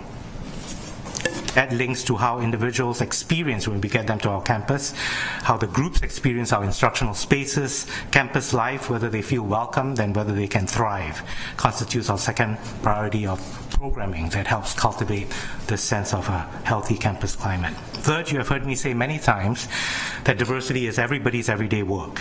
Equity and diversity cannot be top-down. That simply will not work. Rather, creating an inclusive environment requires the partnership of all our internal and external communities. A leaning in, if you will, of as many people in our communities as possible towards the same campus climate goal. Beginning with increasing representational diversity, I know that my colleagues in earlier presentations you've also heard, student affairs, undergraduate, graduate, and professional education persist in finding innovative ways to reach out locally, regionally, around the country and across the globe to woo students to our campuses. Similarly, in the Office for Human Resources, the appointment of diversity recruiters is an indication that we advocate for and we support the hiring of a more diverse workforce in our system. Regarding faculty, just this fall, our university joined the Partnership for Faculty Diversity, which is a national effort anchored by the University of California with partners such as Michigan, Stanford, Caltech, Carnegie Mellon that joined the same time we did, to create the President's Postdoctoral Fellowship Program. This is a competitive future faculty program that this year saw approximately 140 talented postdoctoral applicants apply to join our University of Minnesota system. Moving to the second strategic priority, programs that improve campus climate, our university recently became a member of the National Center for Faculty Diversity and Development, which has a national reputation for creating that kind of climate that helps faculty, especially early faculty, postdocs, graduate students, in making successful transitions throughout their academic careers. An example for students, the Multicultural Center for Academic Excellence, highlighted in your docket as well, is an academic service unit and campus-wide resource that helps first-year students from diverse backgrounds make successful transitions to college from the time, actually before the time they arrive on campus, to help them build community, to identify academic and cultural supports. For example, the Instructional Center for MK welcomes around 1,000 students per semester, provides over 600 sessions of writing, language, tutoring services. I mentioned the emphasis on people and developing the skills, capabilities of people. And in that regard, our office is proud to collaborate with our other units on campus, around our system, with colleges, with workshops and trainings on a wide range of topics. Finally, our third strategic priority, leveraging strategic partnerships. Let me highlight two initiatives in your docket. College Made, which stands for Multicultural Access, Diversity and Excellence, and the Diversity Community of Practice, also known in brief as the DCOP.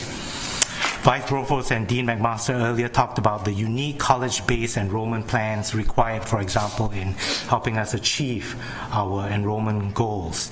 We do the same in this college visits with each of our colleges on this campus, and we're approaching the system and other units as well at their request to share how the data actually is unique for each college and to try and address equity and diversity unique goals, because we believe that equity and diversity goals have to be college initiated, college mission driven, and college accountable.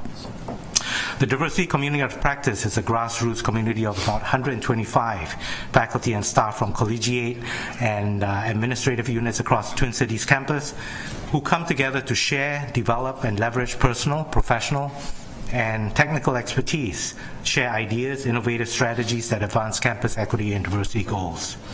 Both College Made and DCOP have now been successfully piloted on our Twin Cities campus, and we're ready to be adapting this for our system campuses as well.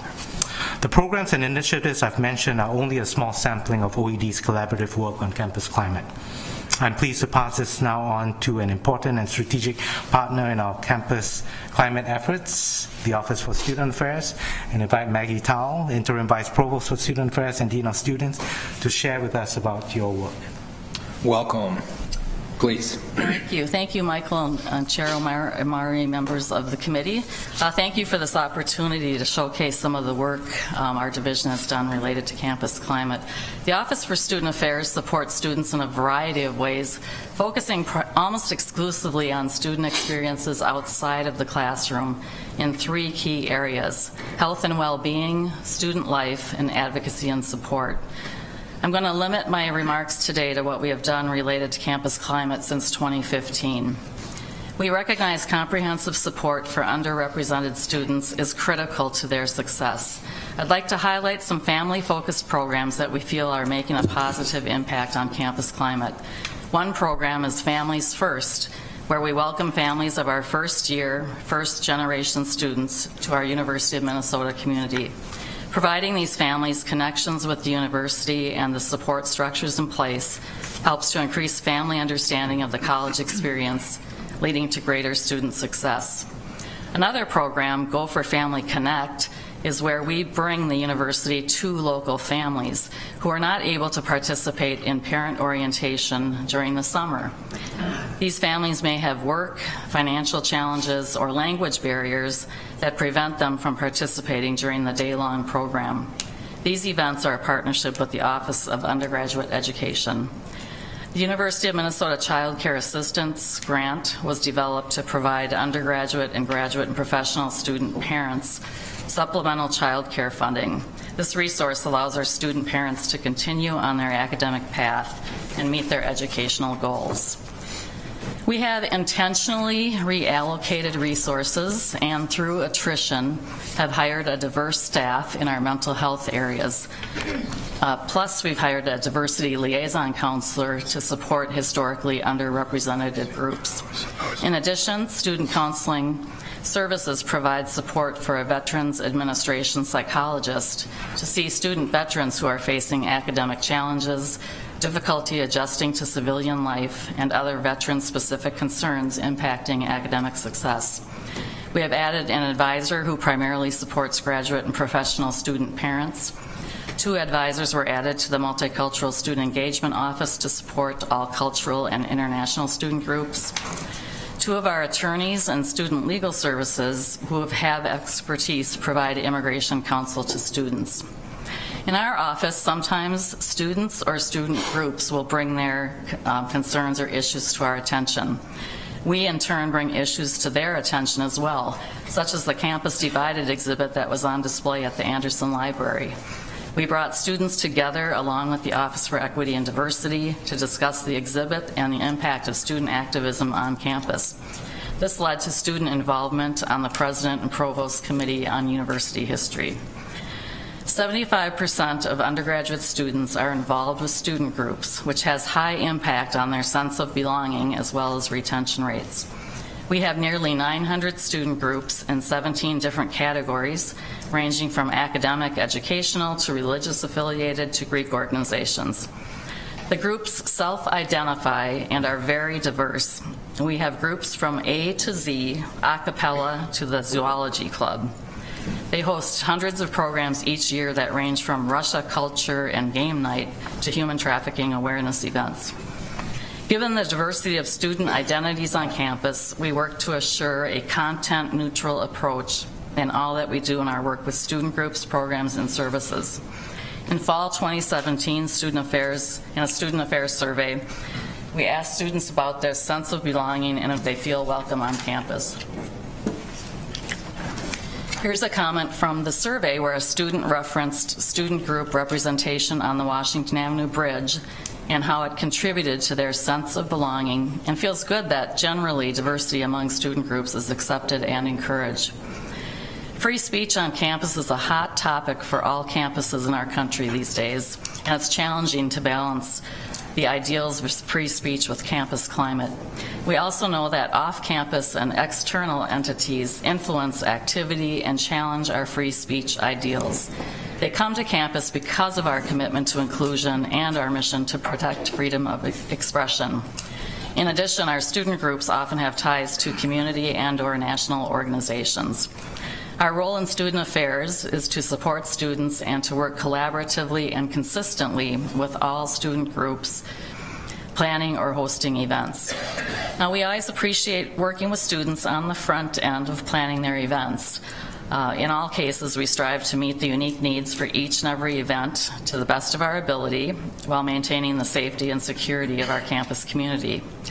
Now, this is an example of an unplanned event where student groups and community entities came together and into Kaufman Union.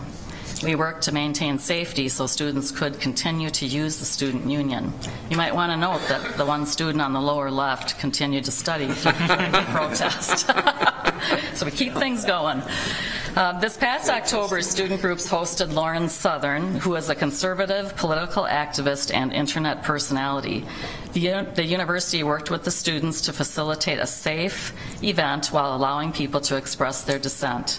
One of the student event organizers sent an email after the event thanking my staff and university police for supporting their event as well as commenting on their professionalism. As you may have heard, there is another event coming up on campus that has drawn some attention. Our process has been the same as for the event I just mentioned. We work collaboratively with student groups and are fair and consistent in trying to meet the unique needs of every event and to anticipate and address logistical or campus safety issues. We know that groups across the political spectrum see events as opportunities to share their messages, and that this may be magnified in today's environment. Our focus continues to be fairness, consistency, and remaining true to the values of our university. Finally, Student Affairs has resources for students who feel impacted by messages or events on campus. We have mechanisms for them to file formal complaints, and we have mental health counselors, advisors, and others that can work with individual students or student groups as needed. Thank you for the opportunity to update you on our efforts related to campus climate, and we now invite your questions or comments. Thank you to the presenters. Members, questions, comments? Mr. Chairman. Please, Regent Johnson. Mr. Chairman, thank you for the presentation. And I admit not knowing all the details of that last picture where it looked like, I'll just call it some chaos. And you said that your organization managed it or kept it. Can you say more about that? I mean, no one got hurt, no one got injured, people had a chance to express themselves.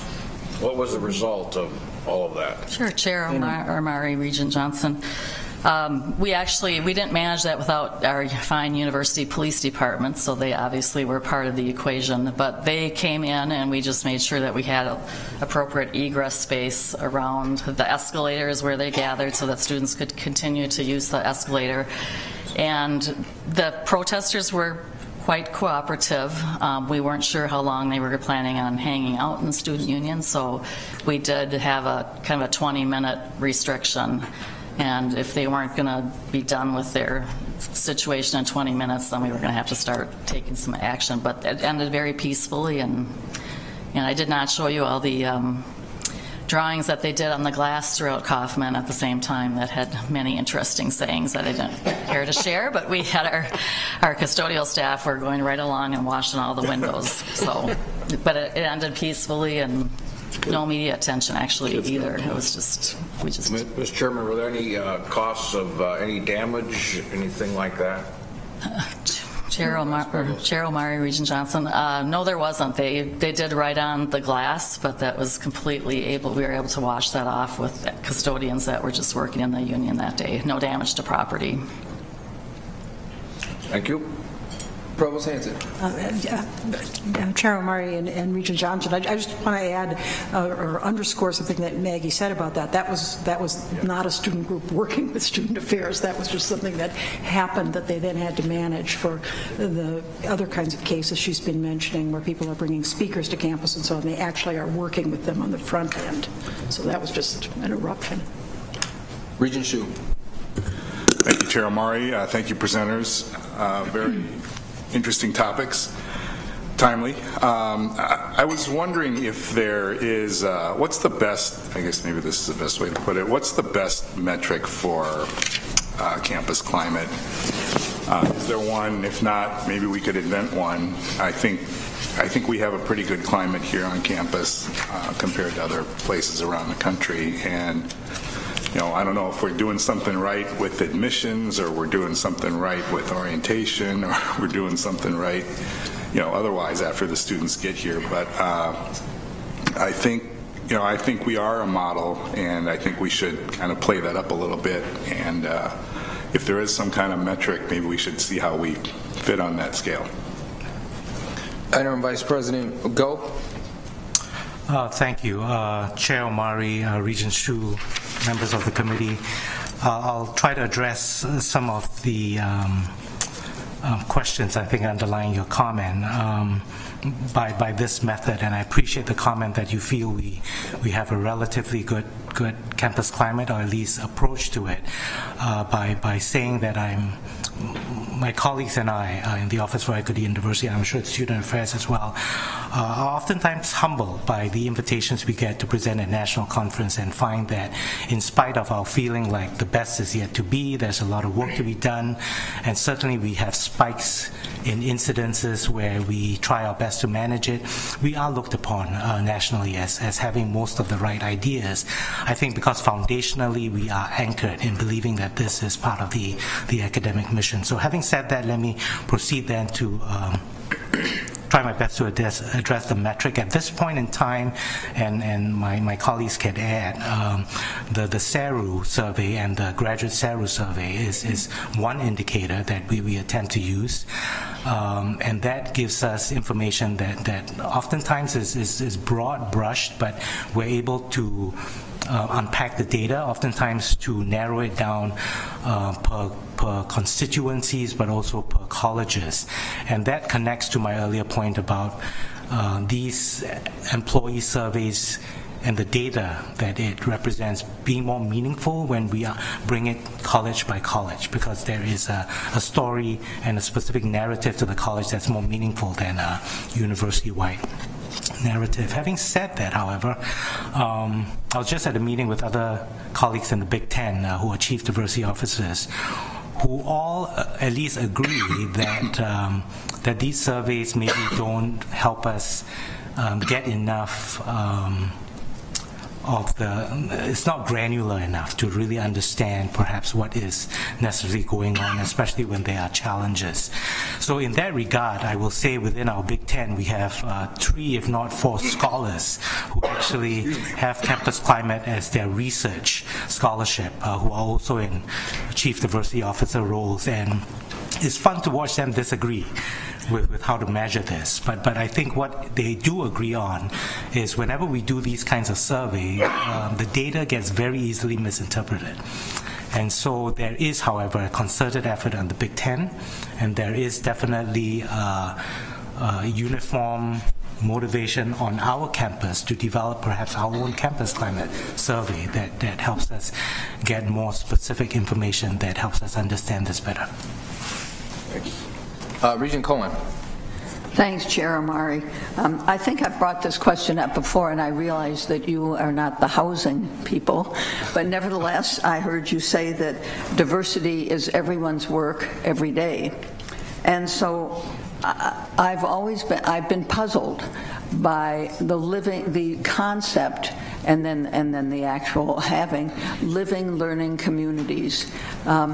I guess back in my day when I went to college, the idea was to meet people who were very different from you, not people who shared the same ideas or the same interests or whatever. And so I'm curious, in what ways do you feel that living learning communities build on helping diversity and understanding and being able to have conversations with people where you listen to a very different point of view? Who wants to tackle that one? Please, Interim Vice President, go. Chair Omari, Regent Cohen, thank you for the question. Members of the committee, I'll do my best, and I'm very happy to connect you with some of the advisors and the supervisors of these housing communities. From my own, if I may say so, scholarship on sojourners, international people, students who come to our campus, and social psychologists have also studied who people choose to hang around, if you will. I think that informs some of both or at once, maybe that's the appropriate phrase, the desire to have affinity with people that look like you, who think like you, and there's comfort in that sense of belonging, because many of us in this room know about Maslow's hierarchy of needs, that you don't reach those high-level self-actualizing goals until safety and belonging is established. And rightly or wrongly, whether assuming safety and belonging with people that look alike, think alike, that is a human behavior that has been studied. If I may, I'm probably going to step on some toes here. It's not that different from fraternities or sororities or Greek life, if you will, in the way individuals choose to share some affinity with those groups, nor different perhaps to why we have 900 plus registered student groups for people who join together. But I absolutely agree with the point that, and I think it's true of all of these houses, that these are not individuals who live there in an isolated, communal, remote kind of way. They have as their goals interaction, intersectionality, a multiple identity view of their mission. Thank you, Interim Vice President. I'll just add to that. I mean, my freshman year, I lived in the language living learning community at what was then Riverbend and now Udolph Hall. And it was, the key is the commonality to begin the first level of the hierarchy to get to the differences. And that's where the real magic happens, as I like to call it, once we get to past the similarities into the differences. Student Representative Smith. Thank you, Chair Omari. I just wanted to, as someone who works in residential life, in one of your more traditional live with a bunch of people that are nothing like you dorms, I wanted to to echo the Interim Vice President's point that without a community someone can identify with, they're much more likely to spend all of their social interaction trying to find that security net trying to find that group of people that can empathize with them, and searching for that connection. Whereas in a community where they're more likely to find that more readily, they're much more available to go out and make those connections with a more diverse group of people. And that's just been my personal experience. And then I had a question. I'd first like to thank you for such a fantastic presentation. And then I would like to ask, how do you think that we can learn from the successes on the Twin Cities campus and the things that have gone well and transfer that to our very different campuses across our system?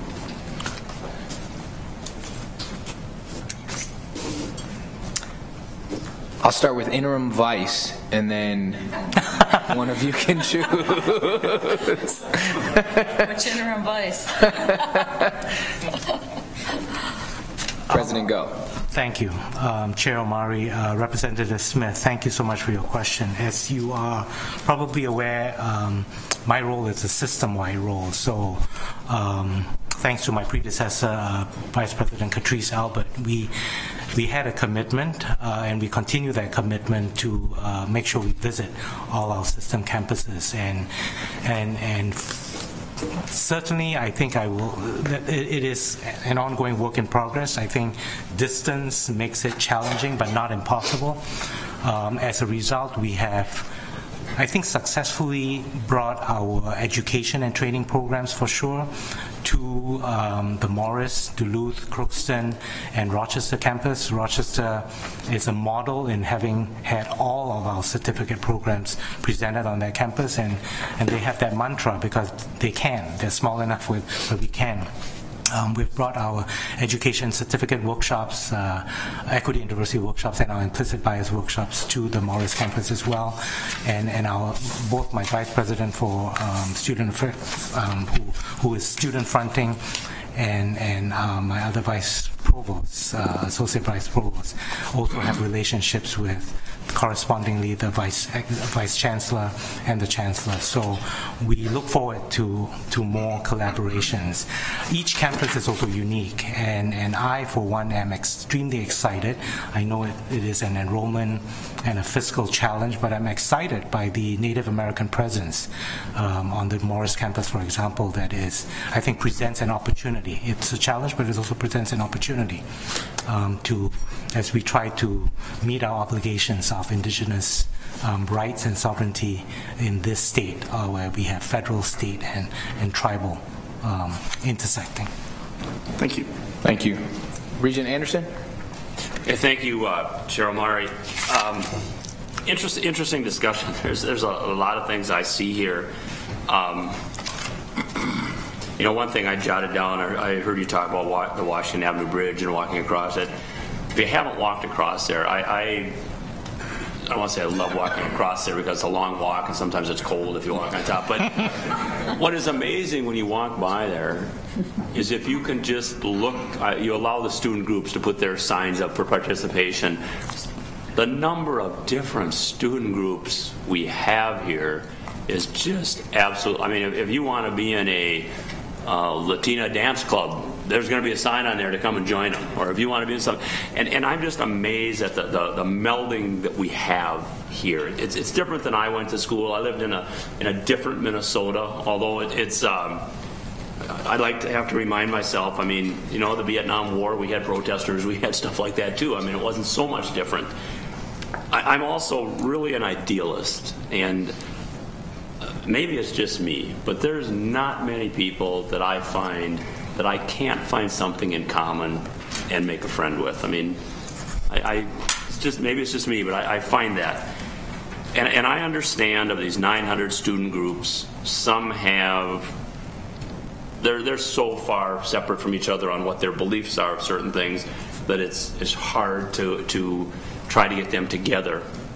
But I've also taken the time and walked around the second floor of Kaufman Hall, and I'll see those kids in there, and I'll say, I serve on the board. What could we do for you? And they'll say, hey, could you lower tuition, or could you, help me get in? My point is, there are probably things those disparate groups have in common as goals. And I have found it's human nature that if you can work on the same goal with someone who you don't always agree with, it might bring you together. And that's a long lead into my question. Does your group do anything to try to bring the disparate groups together and say, so I do understand, and I wasn't going to bring it up, but it was brought up in the slide, so the Lower Southern deal. Well, I don't think we had a lot of property damage. We had expenses for controlling. It's a university expense.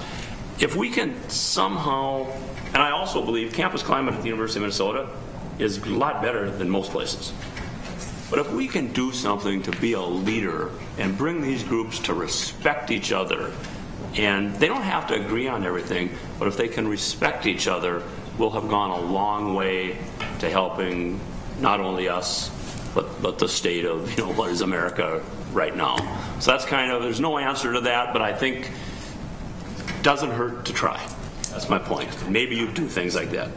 Interim Vice Provost Tao. Yes, Chair Omari, Regent Anderson, I'm really happy that you brought up both the bridge and the second floor Kaufman, and I was pleased that I believe 6 members of the board toured Kaufman's second floor.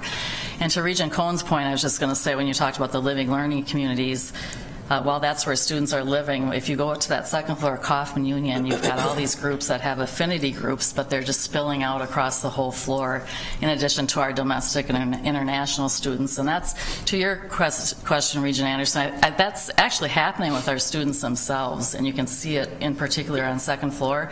I would also say I want to give kudos to our student government bodies, because those students have been really working closely with all of our different groups. Also, we do sit down with groups when they do have conflict, and there's different things going around in our world, Palestine, Jerusalem, those kinds of things. Those students feel threatened. We sit down and we have conversations on both sides about how are we going to continue to attend class and be together at the university, but also acknowledge that we have these differences and what are our ground rules and how we're going to treat each other with respect and those kinds of things. I appreciate that, because I'm a real believer in our own little small worlds and our own small neighborhoods. We can either continue to be part of the problem or we can try to be part of the solution. And that's, thank you. Interim Vice President Go. Chair Omari, Regent Anderson, thank you for the question. If I may just add to what my colleague has already shared. We in our office are trying in the next semester or so to implement what Rutgers, I think it's Chancellor, if I get a title correct, Nancy Cantor, invites us as going beyond institutional diversity to interactional diversity. And in interactional diversity, which I think is living out the idealism of inclusion, it requires us to do what we do best, which is educate. And I'm not sure we have found the holy grail, if you will, on how to teach these capabilities to individuals at two ends of the spectrum, how to engage. I've dated myself sometimes by using the example of Crossfire, a program we've watched where two individuals can vehemently disagree, but yet in a civil way. Some of you will say that's like on National Public Radio, E.J. Dionne and David Brooks. Some people will highlight TV commentator Ben Jones as being an example of somebody who's tried to show empathy. So we are using both scholarship practices and training to try and introduce some of these methods. Another law professor at Washington University, John Inazu, really has an intriguing invitation for us to consider what he calls confident pluralism. To be confident is not necessarily enough. To be pluralistic without the confidence to engage in that pluralism is not sufficient. So we're actually trying to be more intentional in how we teach this. Thank you. Regent Beeson. Thank you, Mr. Chair. Thank you for the presentation. Dr. Goes, you just partly addressed there's a lot of attention that swirls around when we have high-profile speakers on campus, and it illustrates the tension around political intolerance or political division. And I am glad to hear you talk about training of civility, because the students are patterning behaviors that they see in Washington or St. Paul or at the kitchen table. We really have got to get this under control, and we're a teaching institution, so these are life skills, and so that is an opportunity to teach from day one, and I would hope we could play a greater role. Thank you. Regent Lucas. Thank you, Chair Omari.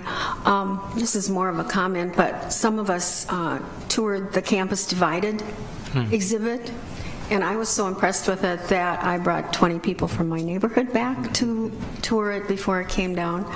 And at the end of the exhibit, I don't know if you all know, but there were Post-its, and the people posted what they thought we could do to improve the climate, and most of them said change the name of Kaufman Union. And I thought about that second floor at Kaufman, and I thought, what a great way to deal with the, the Kaufman legacy. It really made me feel good, and I was happy to share that with my neighbors. So with that, thank you for the presentation. Obviously more discussion and conversation to be had, and we'll continue to move what can be thought of as perhaps structurally ahead of other institutions, but recognizing that we're dealing with people, and that is the harder part when we're talking about hearts and minds rather than simply looking at structures, and also recognizing that we have more from a structural and a policy perspective to go. And I see the President giving me a heads up that he wants to comment. Just perhaps as we're changing to the next speakers, just a footnote on the comment about public safety and the activities that take place. We are very fortunate both to have a superb UMPD, but also to be able to interact in a very fluid way with a variety of other law enforcement agencies in the Twin Cities area in the state of Minnesota. And as a result of those partnerships, we're able to call upon them as needed. So the security cost for the Lawrence Southern event was about $7,000.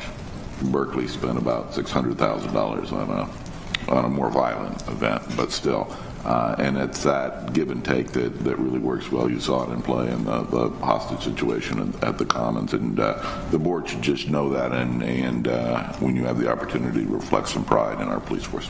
Thank you. Thank you, President Kaler. And I failed to recognize that we discussed that in the audit committee, and I forgot that not everybody's on audit. So thank you. Thank you to the presenters. Next up, we will continue a year-long conversation focused on system-wide enrollment planning. This month, we have the privilege of hearing from the Chancellor of the Crookston campus, and I believe it's your first time before the board. Is that correct? Not the first time. All right. Well, welcome back. Thank you. Provost Hanson, do you have any comments? One reminder. Yeah. Thank you, Chair Omar. Yes, this is, as you say, this is part of a series, and you also had a first-year enrollment plan discussion today for the Twin Cities campus.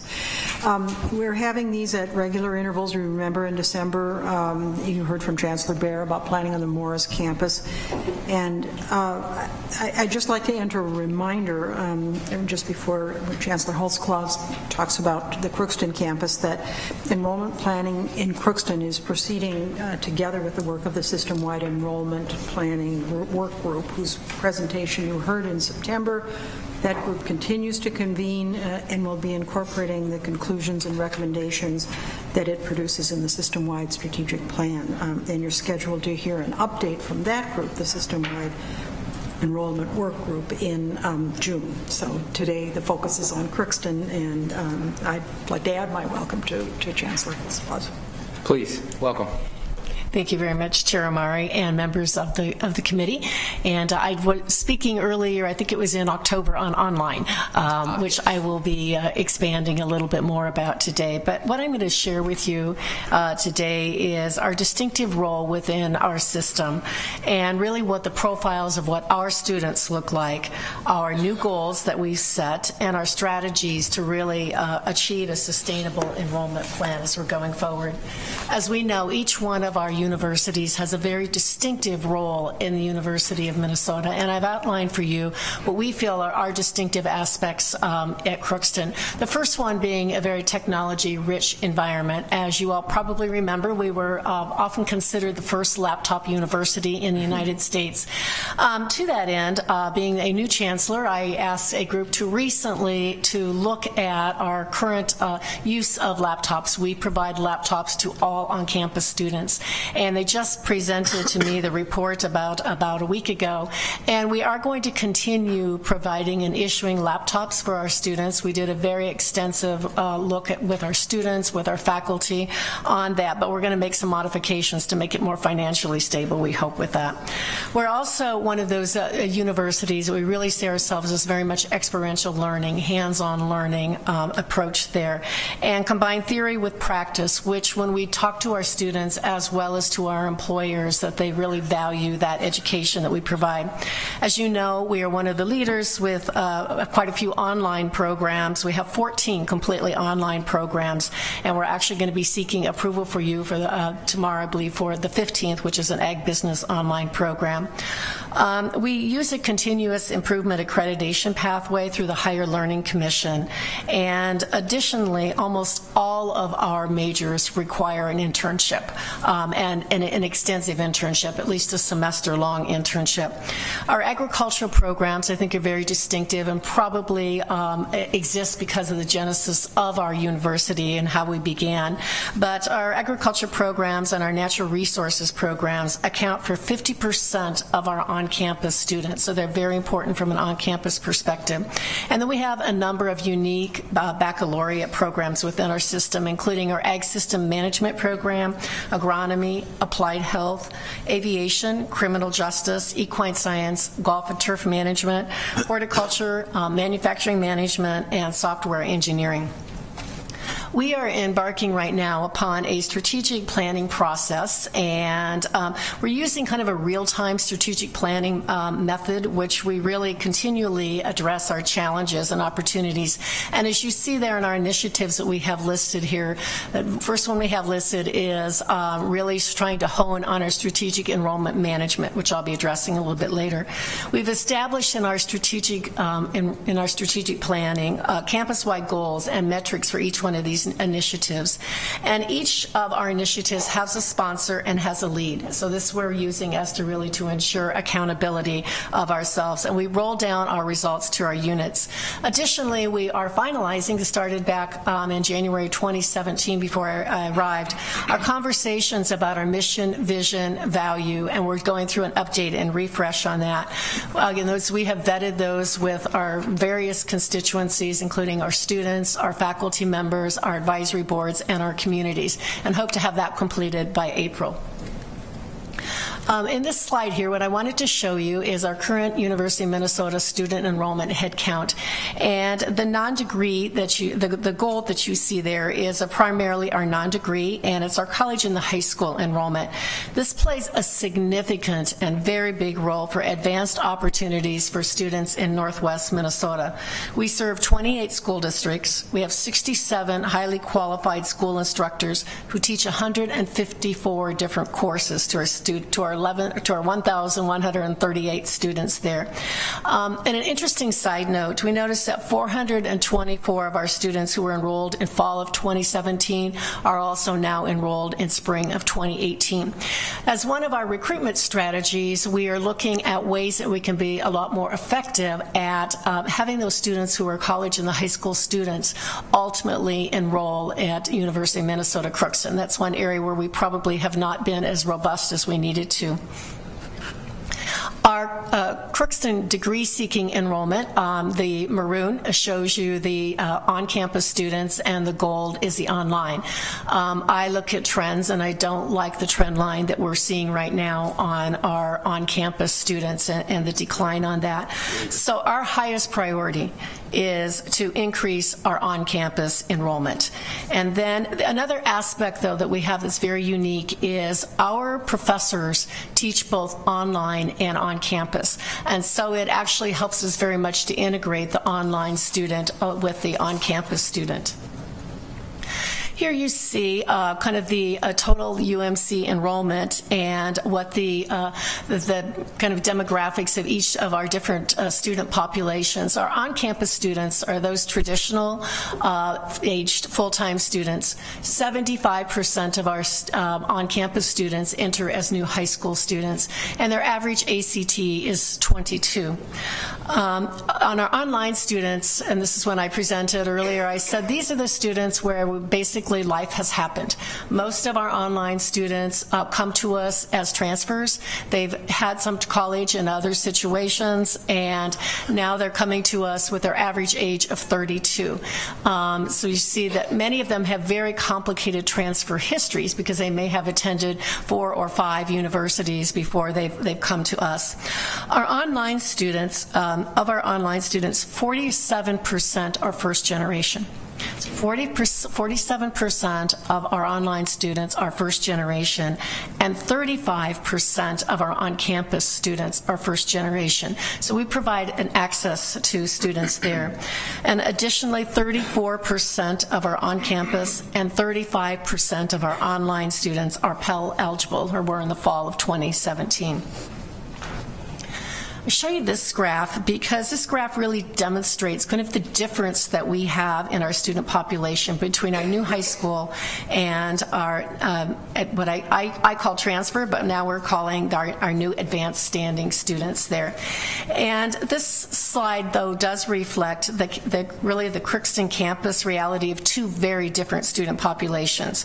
And that also then brings some very unique opportunities as well as challenges for us, because with these 2 very distinct student populations, we have different teaching modalities. We have to increase the challenge of enrollment. This really does increase the challenge of enrollment management. And we have different environmental behaviors, also complicated our differences in student advising, course scheduling, financial aid, faculty assignments to courses, and others. We've talked a lot about Minnesota students and non-Minnesota students, and this is what our profile looks like. 64% of our on-campus and 69% of our online students are from Minnesota. Those that don't come from Minnesota, the majority of them, of course, because of our geography, are coming from North Dakota, then from Wisconsin and South Dakota, and then ultimately from Iowa. That same profile exists both for our online campus, our online students, and our on-campus students. And then 10 of our 77 international students come to us from Canada, primarily from Manitoba. This is our UMC enrollment by race and ethnicity, and 15% of our on-campus and 17% of our online students are students of color. 9% of our on-campus and 1% of our online students are international students. Athletics is very important for our enrollment strategy. 32% of our on-campus enrollment are student athletes. And then 23% of our student athletes are students of color. And our athletes are 47% of our on-campus students of color. There's a very strong commitment and action by our athletics department to recruit students who are very good scholars and also help them maintain their grade point average.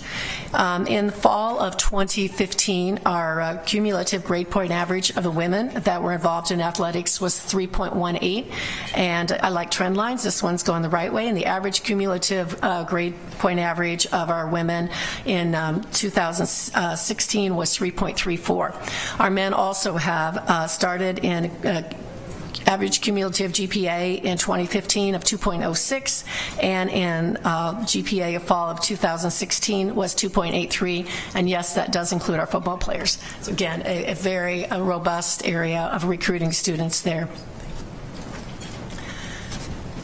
I want to share with you our recent recruitment initiatives and some things that we're doing differently to reverse some of those trend lines. The first one is better predictive modeling to optimize our enrollment. This past year, we have really gone into looking at our students that were admitted, looking at them, and then looking at those that are admitted to those that ultimately matriculate, and looking at the factors so that we can be better at predicting. So right now, we can have much better better at understanding. We can look at when they were admitted. We can look at their GPA. We can look at ACT and zip code seem to be the most important factors that will help us be better at predicting of those that are admitted to those that actually end up on our campus in the fall. Another area where we've significantly changed our strategy in the last year is our strategic financial aid offers, and also ensuring that we're working very closely with students so that they can qualify and get the scholarships which are available to them. We are very aggressively working on expansion of our new student pipelines, doing those by both going to those areas that traditionally have been rich areas for us to yield new students, as well as creating new activities on our campus. We are a destination campus. When our students get there, they love it. We just have to get them onto the campus. And so we're doing what we can to bring in more high school students, different things such as we're really trying to increase our coming up our science fair. We're doing a global food network World Food Prize one to bring more students in that will be addressing both global food issues and social justice issues. More sports camps, anything that we can do to get more people, particularly onto the campus. I did note last summer was my first summer there, and it's very quiet, and we're trying to have it be very different in the future with that. We're also doing a lot to really designing our campus visit events and developing more on-campus communication plans, particularly communicating more with high school students and prospective high schools. We've crafted an admission strategic plan, which we did not have in the past, and really including metrics, which really help us really hold ourselves more accountable to what we're doing. We're increasing a lot more of our first-year applications, waiving application fees, as I said, offering scholarship dollars that makes sense when students come, and then doing a lot of things which I don't understand called geofencing, Google Word ads, and repurposing a lot of the way we used to do, which we're traditionally going to high schools and instead communicating with our students in the way that they communicate now. We've also been very, very robust, really looking at our articulation agreements that we have with the community colleges. As was said earlier, that the Minnesota State group is trying to have their two-year people also go to Minnesota State instead of coming to us. And so we made sure that we have really strong articulation agreements in those areas where we have a particular specific niche or expertise that particularly the Minnesota State system is not offering with that. This graph, I was going to say, is this really lists our retention and our retention for our first-year students. It's very typical for our average incoming ACT as benchmarked by Noel Levitz. We obviously wish it would be better, but again, we are within the benchmarks on that. This graph I'm excited to show you because we have exceeded by 1% your four-year UMC graduation target that you gave us, and we're looking at improving that. And we certainly expect to meet the 6-year graduation rate that was established by you. Most of our transfer students, as I said, are online students. And as you look at this graph here, we see that 1/3 of our online students do not return for their second year. That's very typical for online students, but it's not good enough. And so we are really working right now to look at different strategies that work for us and best practices for retention efforts for our online students as we're going forward. Towards that end, we're really, again, initiating a number of different retention initiatives that we have underway.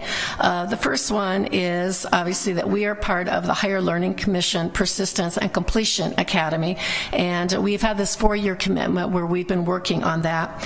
Another thing that we're doing is we're piloting our first-year seminar courses beginning in fall of 2018 as a way of helping our students be successful at the very beginning when they start. We dropped our conditional admission status in the fall of 2018. The great majority of our conditionally admitted students have been academically successful. We've been following them, we know that. And we actually have lost students because we are giving them the letter, congratulations, you're conditionally admitted.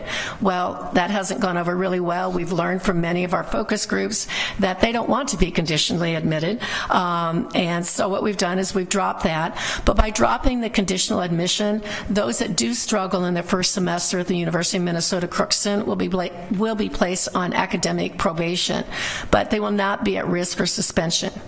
Additionally, we're identifying and contacting students who haven't registered in the priority registration line.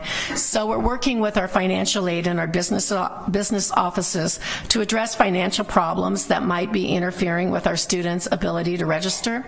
And really, again, part of that partnership with our athletics department, our coaches are reaching out to our student athletes who have not been registering on time, encouraging them and finding out why they're not registering with that. And the last area we're doing is developing a process for a term called near graduates. And our near graduates are our graduates who maybe have applied for graduation, but they didn't graduate, and that could have been due to a low last grade semester, a required course that they found that they had not taken, an incomplete or no grade in an internship.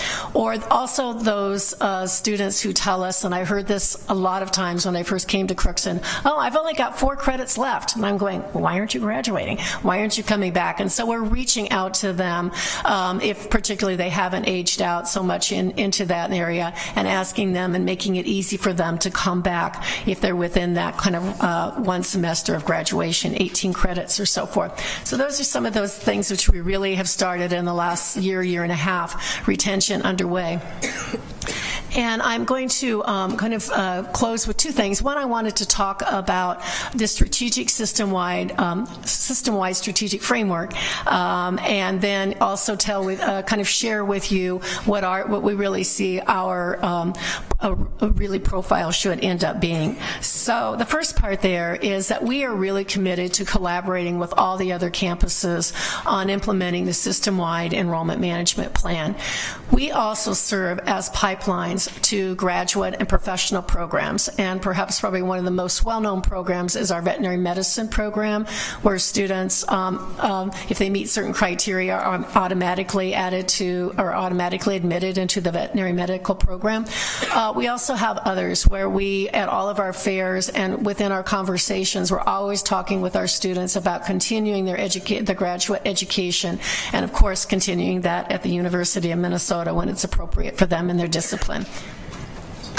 So our first recommendation that you see here to maximize the system enrollment area there is probably the most important objective for the University of Minnesota Crookston, because when one campus decides to grow enrollment in one area, it sometimes impacts us on other campuses.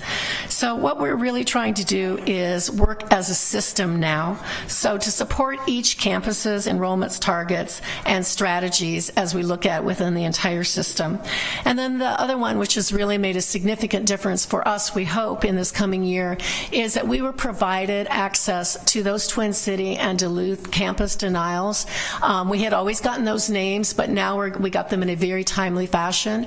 And there are some areas where it makes particular sense for us to be very aggressive. We've been making phone calls and all of the other ways that we communicate with students in some of those programs where we have capacity. Particularly one I'm aware of is in the Twin Cities, those students who are not enrolled at CFANS. We do certainly have significant capacity in our agriculture programs right now, so we're reaching out to them as we speak to make them aware, and also received all of that information from the Duluth campus denials too. So I was going to say this is an area where the system-wide program hopefully will yield the fact that we'll have more Minnesota students and more of our students who were not accepted here, that we might be able to capture them as good and very successful students for us at Crookston. The second recommendation is one that I know we've talked about quite a bit already, and that is looking at the data and the competitive positioning, which we're beginning to receive a lot more information on that. And the second one, I know you've talked about it ad nauseum today, but it is the reciprocity issue. And specifically, you looked at the freshmen that are going to North Dakota. This particularly affects our marketplace with that. And North Dakota State University has 46 of their total enrollment comes from Minnesota, and 33% of the total enrollment from the University of North Dakota are Minnesota residents. And guess where we're located, so you can certainly understand the impact of that. So that's something as we're going forward that we would ask that you would really examine that, and as we're beginning to get more data, we're beginning to understand the movement of those students.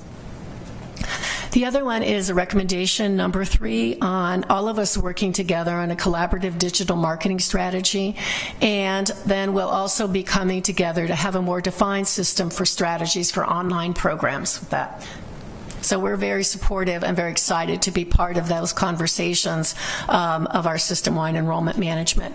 And then lastly, I would like to just end with kind of, this is what we have as our desired on-campus enrollment profile with that. Ultimately, we want to be at 1,200 students on campus. 2/3 of those will be new high school, and 1/3 of those will be the transfer students. 280 new students in the fall.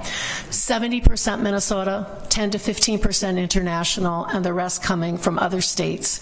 We hope that the race and the ethnicity will mirror the demography of Minnesota high school graduates, and we want to enroll and have our student profile of an average ACT score of 22 or higher.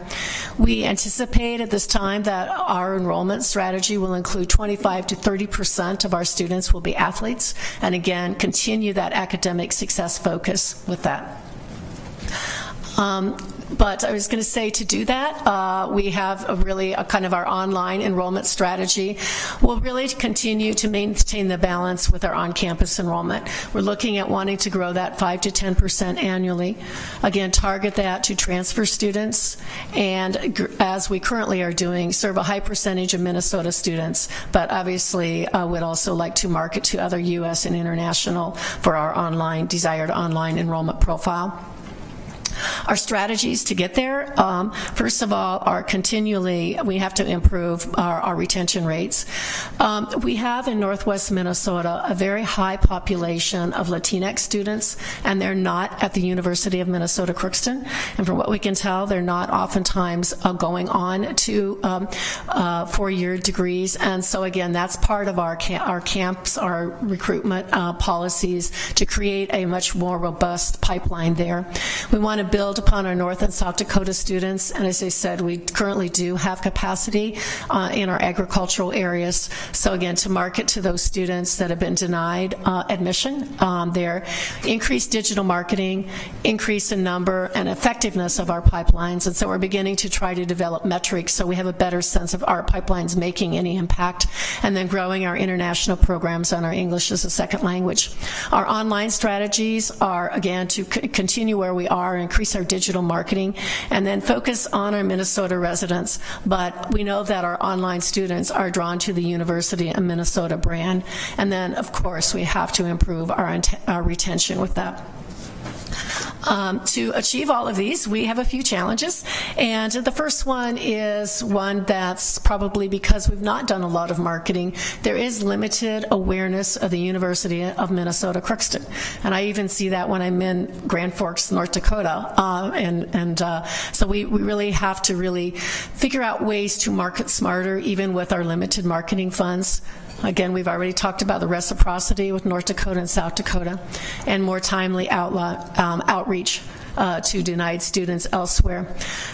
We all know the impact that strong economies have on our students. And then because 50% of our on-campus students are involved in agriculture, we also see something very interesting in agricultural colleges. When commodity prices are low, as they are right now, a lot of parents are not telling their students to go into agriculture. They're suggesting that they go into other fields. And so we've seen actually an increased growth of our business and a decrease in our agricultural students there. And then overall, we all are kind of challenged by the attitudes towards higher education in the United States. But despite our challenges, I just wanted to end and share with you some recent accolades that we have to share. In the category of Midwest top public regional colleges for 2018, UMC moved into first place. We're up from our 3rd ranking in 2017. And the college and the university and the campus has consistently ranked in the top 4 for 21 years in that category. University of Minnesota Crookston is ranked among the top public universities in Minnesota, and it also lists Crookston campus as the #1 best online colleges in Minnesota and #5 best online colleges in America. So I was going to say, and schools.com, it's also an online educational resource, ranks UMC among the top 5 best 4-year colleges in Minnesota. So with that, I'd be happy to entertain any questions, as I sort of gave you the 100,000-foot view at about 100 miles an hour there of University of Minnesota Crookston. Thank you, Chancellor Holmes-Claus. I'm going to take the opportunity to ask a question first about the GPAs for athletes that spiked significantly in 2014. Do we know what happened, what changed that shifted in the fall of 2014 to go up about from a 2.83 to a 3.3? Because I want to replicate that. There was a very intentional communication with the coaches that we all began to work together as, no pun intended, but as a team. I was going to say, so that I think is probably that where, again, it becomes part of a culture. As we all know, culture change can take a while, but that was one which when Chancellor Wood and Vice Chancellor Kyneth really made that a high priority to work with them. So thank you very much for the question, Great. Chair O'Mari. Regent McMillan, please. Thank you, Chair O'Mari, and thank you, Chancellor. I don't have a specific question, but I want to compliment you on a clear, crisp, and very, I think, honest assessment of the challenges you face, and what sounds like a creative and, I'll use the term energetic, because that's what I get from you, is a sense that, you know, there are solutions and we're digging everywhere to find them. And I think the challenge lies in how do we step up to help you and the administration as we put a system-wide plan together. And I personally would love to spend more time understanding the academic mission strengths and you know, things like the agriculture and the vet stuff. I don't, honestly, I hate to admit this, but I don't know enough about that. So the next time we visit, or perhaps offline, I'd benefit greatly from a hard look at strengths, but I just want to compliment you on being honest and open about the challenges you face. Chair O'Mari and Regent McMillan, thank you for the comment. When you're new, you have nothing to defend, and I think that also is there. But the part that we are just at a very critical point where we have to be very objective, and we have to be very direct, and we also have to be very intentional, and that's why I'm very excited that we have now really data-informed decisions that we can begin to use. There have been some very good strategic hires in our institutional effectiveness, and they have really allowed us to not just guess, but to really be more data informed. So we look forward to having you come up to our campus and having those conversations. Thank you. Thank you. So there's a lot of interest. My list just grew to 6, so we're going to start with Regent Johnson. Thank you, Mr. Chairman. Just a bit of counsel before you have your meeting with Regent McMillan. Before you talk about Crookston, you're going to hear about taconite, iron ore, electric rates, and all those things. Okay? He's retired now. Okay. Two points, and thanks for your presentation. And I've suggested this before. As a board, we can't continue to ask our friends in greater Minnesota, Duluth, Rochester, Crookston, Morris, to continue the pattern that we're doing and try to recruit students. It's just not going to work, folks, in the long term. We're going to have to be creative. One of the thoughts I've suggested for some time is the best recruiters that every campus has are the students who are there. And to somehow give an incentive to that student, young man or young woman, whatever their age might be, to say, if you bring us a student, there is something good for you. Lower tuition, scholarship, I don't know what it is. But that's the best recruiter that we have, because for a long time we see the struggles that you have. Understand the North Dakota situation and all those. But if we're going to continue these campuses in a healthy, vibrant way, we as a board, along with the administration, are going to have to figure out some creativity along the way, and it's on us.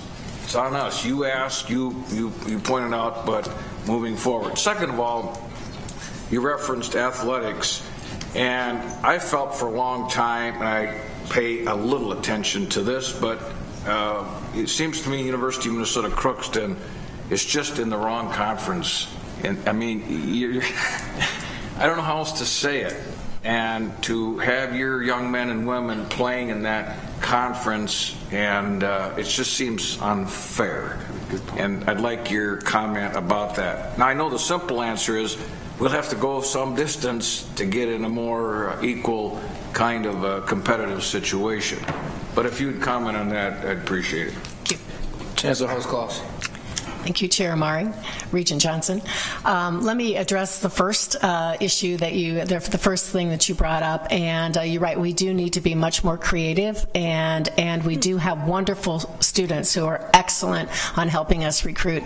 To that end, we actually did this year, if a student successfully recruits and the person is admitted and comes to college, they also get to share in some scholarship opportunities. So I can't tell you how successful that is yet, because we're still waiting to see if they're actually going to matriculate, but we're trying to incentivize our existing students. And fortunately, we had some scholarship money that was undesignated that we were able to do some of these kind of creative opportunities with that. In regard to your second question, we are currently right now going through a strategic planning session with our athletics department. They had previously not gone through that process, and so they hope to be completed by March or April, and I will look forward to their comments and recommendations. We've involved a number of people from the community, because the community is very important to our athletics as well as the students and coaches on that. I've also been having conversations with all of the various Northern Sun presidents to try to get a better sense to see if there might be some other strategies so that our student athletes can be better placed in an area so that they can be successful. But we've had some wonderful success with a number of our athletic teams this year, and a lot of them are young, but it's been really interesting to watch them grow and get better and improve their rankings. Very good. Thank you very much. Regent Lucas. Thank you, Chair. Your presentation was fabulous, and I echo what Regent McMillan said. It was crisp and moved right along, and we really get what you're up against. My question is about North Dakota and South Dakota, and it's so glaring as an opportunity and maybe a problem. And how does the tuition differential play into that? Please. Chair Amari, Regent Lucas, thank you for that question. And one thing which I did not talk about, which I wanted to too, is that we actually have some programs in conjunction with the University of North Dakota. We work with them on some health science programs and also aviation programs.